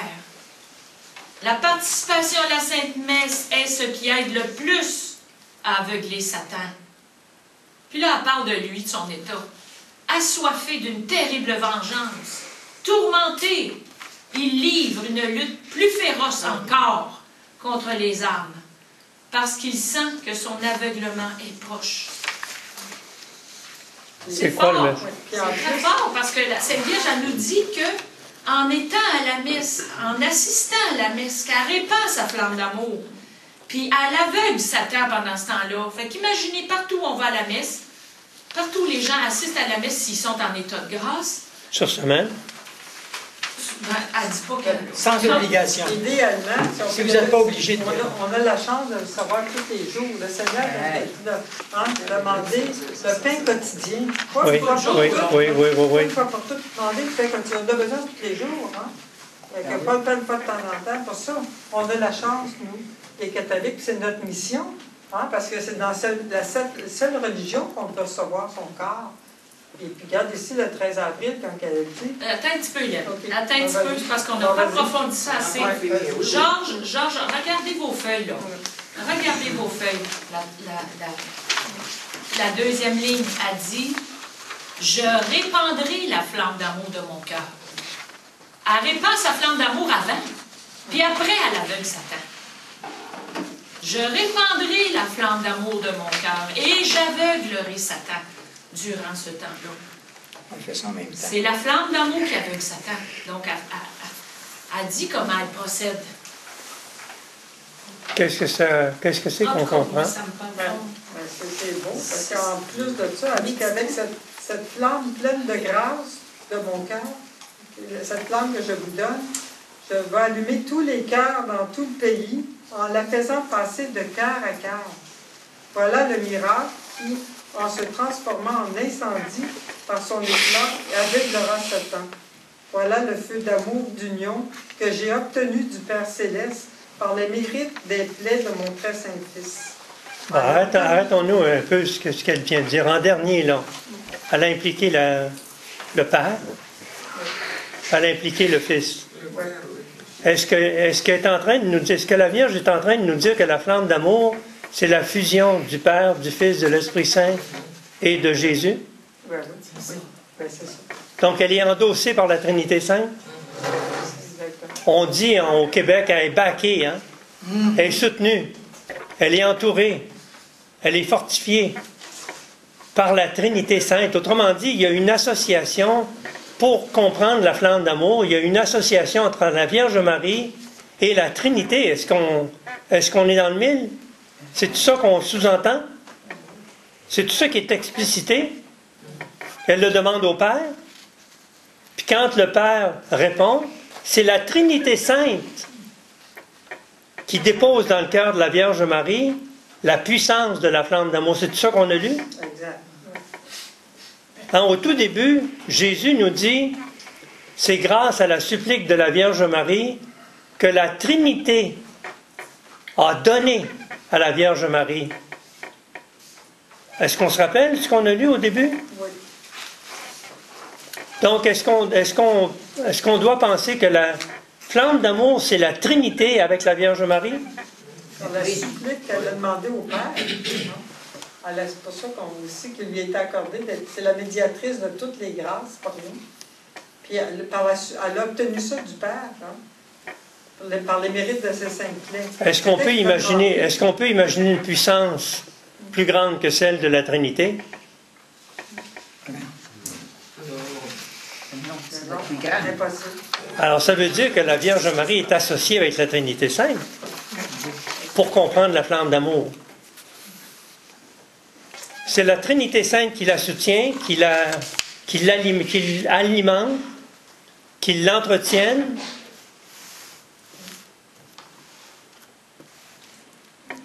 Y a-t-il un message là, qui nous touche, qui nous réveille, qui nous conscientise, qui nous permet là, de se lancer sur une voie où on va grandir, évoluer, progresser, faire de mieux en mieux, de plus en plus, de jour en jour, avec ce qu'on a partagé ensemble?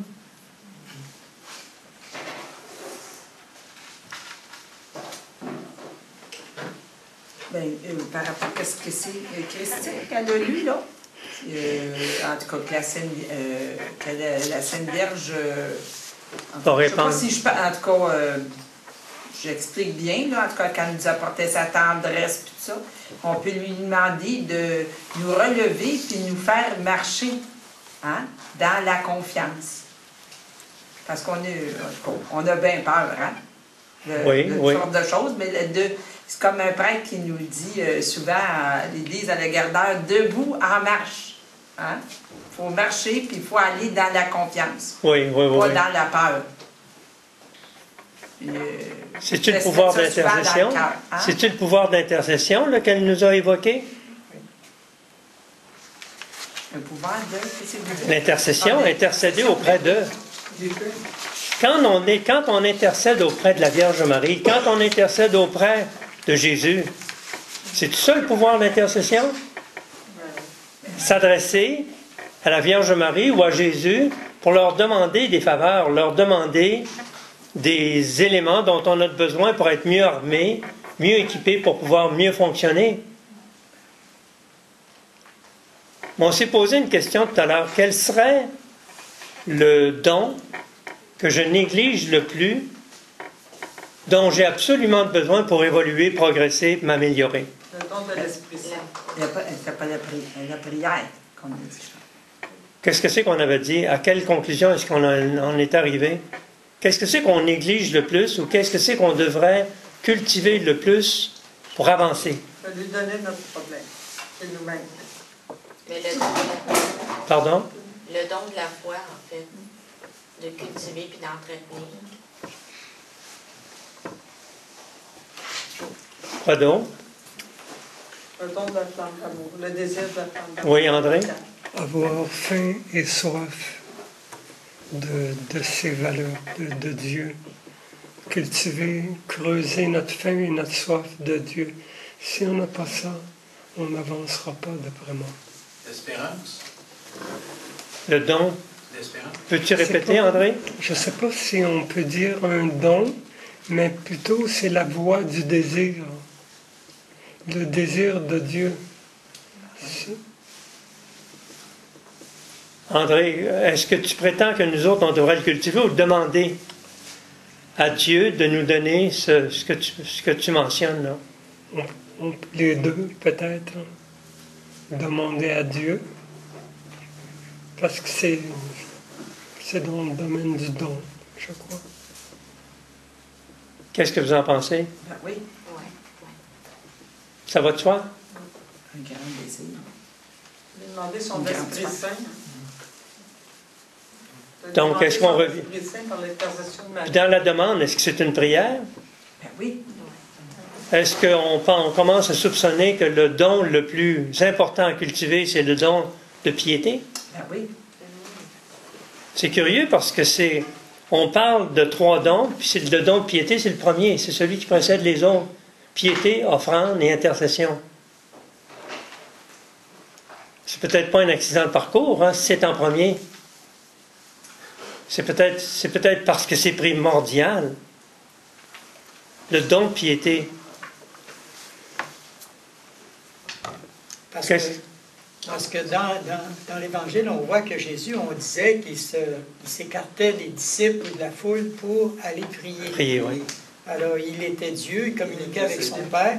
Alors, s'il prenait des nuits puis des temps, une grande partie des fois de son temps, il le mettait dans la prière.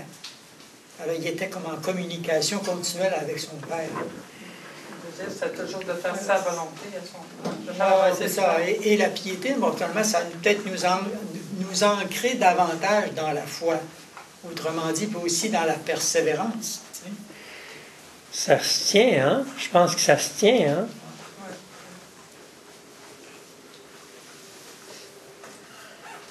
Dans quelle mesure est-ce que le don de la piété est crucial? Dans quelle mesure est-ce qu'il faudra absolument s'assurer de cultiver le don de piété, parce que c'est par le don de piété que je peux passer au don d'intercession, c'est par le don de piété que je peux passer à l'offrande, pour offrir les plaies glorieuses, victorieuses et sanglantes de Jésus. Si je ne le mets pas dans mes prières, comment puis-je l'offrir? Est-ce que l'offrande n'est pas une prière? Est-ce que la prière, c'est pas d'abord de se remettre en présence de la Trinité Sainte, ou de Dieu le Père, ou de Dieu le Fils, ou de Dieu l'Esprit Saint? Pour acquérir de la sagesse et de la science. Hein? Dans quelle mesure est-ce que le don de piété est crucial? Est-ce qu'on peut tout obtenir? On peut tout obtenir par la piété. Est-ce qu'on néglige le don de piété? Oui, bien, on a perdu ça, la prière.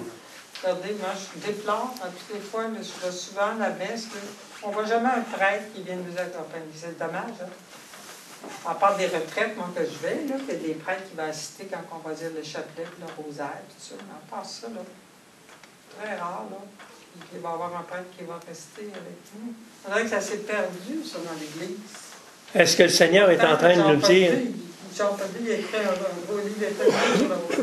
Est-ce qu'on n'est pas en train de dire que c'est une demande du Seigneur qui est évidente, que quand on voit quelqu'un qui a besoin de prière, qu'on devrait assumer la responsabilité de prier pour elle, cette personne-là?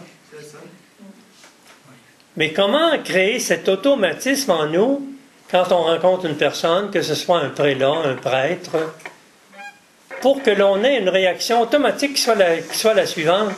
C'est évident que le Seigneur, en me permettant de rencontrer cette personne-là, me fait constater qu'il faut que je prie pour elle.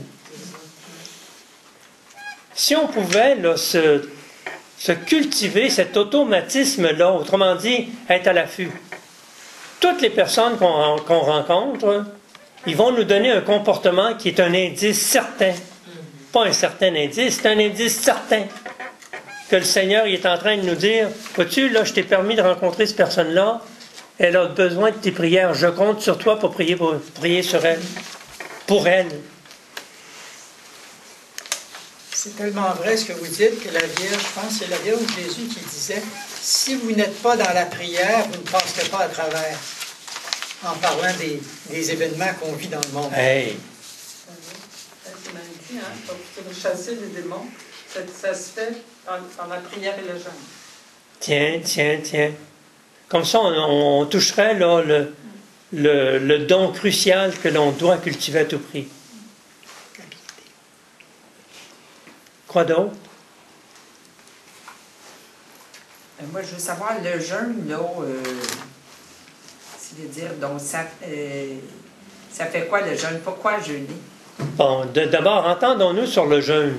Il y a le jeûne de la pensée, il y a le jeûne du désir, il y a le jeûne de l'émotion, il y a toutes sortes de jeûnes qui ne sont pas relatifs à la nourriture, au boire et au manger, qui sont aussi valables ou qui peuvent être encore plus valables. Parce qu'une personne, par exemple, qui désire le savoir, elle a son secondaire, puis là, après son secondaire, elle dit ça prend le cégep, après son cégep, elle dit ça prend l'université, après son bac, elle dit ça prendra une maîtrise, après sa maîtrise, ça prendra un ci puis un ça. Je ne sais pas si on peut deviner qu'il peut y avoir de la gourmandise en ça. C'est de la luxure du savoir. Donc, on peut trouver le jeûne de mille et une manières, dans mille et une dimensions, qui ne sont pas nécessairement la nourriture, le boire et le manger. Ça ne veut pas dire que le boire et le manger comme jeûne, c'est pas important, là. C'est pas ça qu'on dit.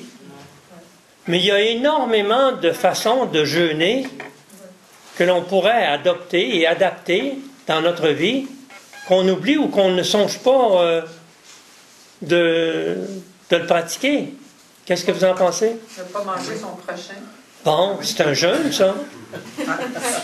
C'est ça qu'un prêtre disait, que des fois, le péché qu'on fait le plus, des fois, c'est avec notre langue. Oui. Hein? Mais il n'empêche que la Vierge, L'esprit, elle la demande langue. à notre Corrier, parce que la Vierge, elle demande aussi. Elle demande quoi? Je veux dire, elle demande de jeûner au pain et à l'eau. Hein, Oh oui, c'est correct. C'est parfait, là. solidaire avec les plus pauvres. Pas pour qu'on Je suis d'accord. souffle du manque de faim, mais pour qu'on soit solidaire avec les plus pauvres de la. C'est un peu c'est un peu donner de nous-mêmes, de notre vie, en fond. Oui. Tu sais, c'est se priver pour donner à l'autre. Oui. C'est comme de donner un peu de notre vie. C'est sûr qu'il y a des gens là, qui c'est pas possible, mais comme vous dites, ils peuvent se gêner de quelque chose qui est peut-être encore plus dur. Hein? Ils ne peuvent pas se priver de télévision, se priver de sorties mondaines, de se priver des choses qui sont de luxe. Là, c'est une sorte de gourmandise, même comme vous avez dit aussi, même le savoir, là, qui pourrait être en vue de devenir de la gloire humaine. Oui, c'est l'amour-propre, ça. Hein? C'est que je dis, donc, une personne qui veut s'instruire, mettons, ça veut devenir médecin, là, tu sais. Oui, bien c'est sûr. Il faut qu'elle apprenne. Il ne faut pas, en même temps, là, je veux dire, mais la façon qu'elle dit, M. Couture, là, c'est comme. C'est autre chose. Ça ne veut pas dire que c'est sûr que quelqu'un qui veut faire une profession, qui veut apprendre un métier pour apprendre. Mais tu sais, je veux dire, c'est toujours là, en vue de devenir, là, de chercher une gloire humaine, là, qui s'appelle Oui. Alors, si on essaye de résumer notre journée, parce qu'il nous reste quelques minutes avant de lever l'Assemblée, là, on retient quoi aujourd'hui? Qu'est-ce que c'est qu'on retient le plus? Prière. Prière, espérance. Revenir à la prière. Toujours la prière. Être toujours en proximité avec sa présence. Mais est-ce que l'idée de se renouveler tout simplement en présence de Dieu, ce n'est pas une prière? Oui. En faisant tout avec lui, par lui, en lui, c'est une prière aussi. On faudra voir les différents aspects. Il faudra voir les différents aspects à 360 degrés sphériques là, d'une prière. Pas se limiter à une façon stricte de procéder, mais à élargir le spectre à l'effet que la prière, c'est une présence. Se mettre en présence de Dieu, c'est de prier. Quand on parle d'en arriver à un point où on constate que ma vie est une prière, mon travail est une prière. C'est ça, oui. Même laver la vaisselle. Ben oui. On fait avec lui pour lui. Ramasser les pains, disait la petite Thérèse. C'est une façon de faire une rose. Oui. Moi, j'en reviens au fait qu'il faut désirer Dieu. On peut désirer l'argent, mais on peut désirer Dieu. Ce qu'il faut cultiver, c'est le désir et la soif de Dieu. Oui, puis on peut le recouper également dans la prière pour demander à Dieu de faire grandir le désir en nous de sa présence. Oui. Mais par contre, si je désire Dieu, si je cultive là, je vais prier, je vais aller vers Dieu. Oui, par voie de conséquence. Mais tout peut partir du désir. Mais est-ce que je ne peux pas multiplier le pourcentage de désir qui est en moi par la prière? Pour avoir la constance, je pense. Peut-être, mais il va falloir établir le contact avec Dieu. Parce que désirer Dieu, c'est pas facile, dans le sens que qui c'est qui va prendre ça comme contrat dans le monde entier? Parce que surtout qu'on est dans ce monde, dans les ténèbres de la foi. Là, on a besoin de ses grâces, comme vous dites, de lui demander, parce que c'est pas évident, là. On est dans les... Combien de personnes cultivent ce désir-là naturellement sans la prière? Moi, je sais bien de ma part, je lis, et je cherche Dieu à travers la lecture. C'est une recherche.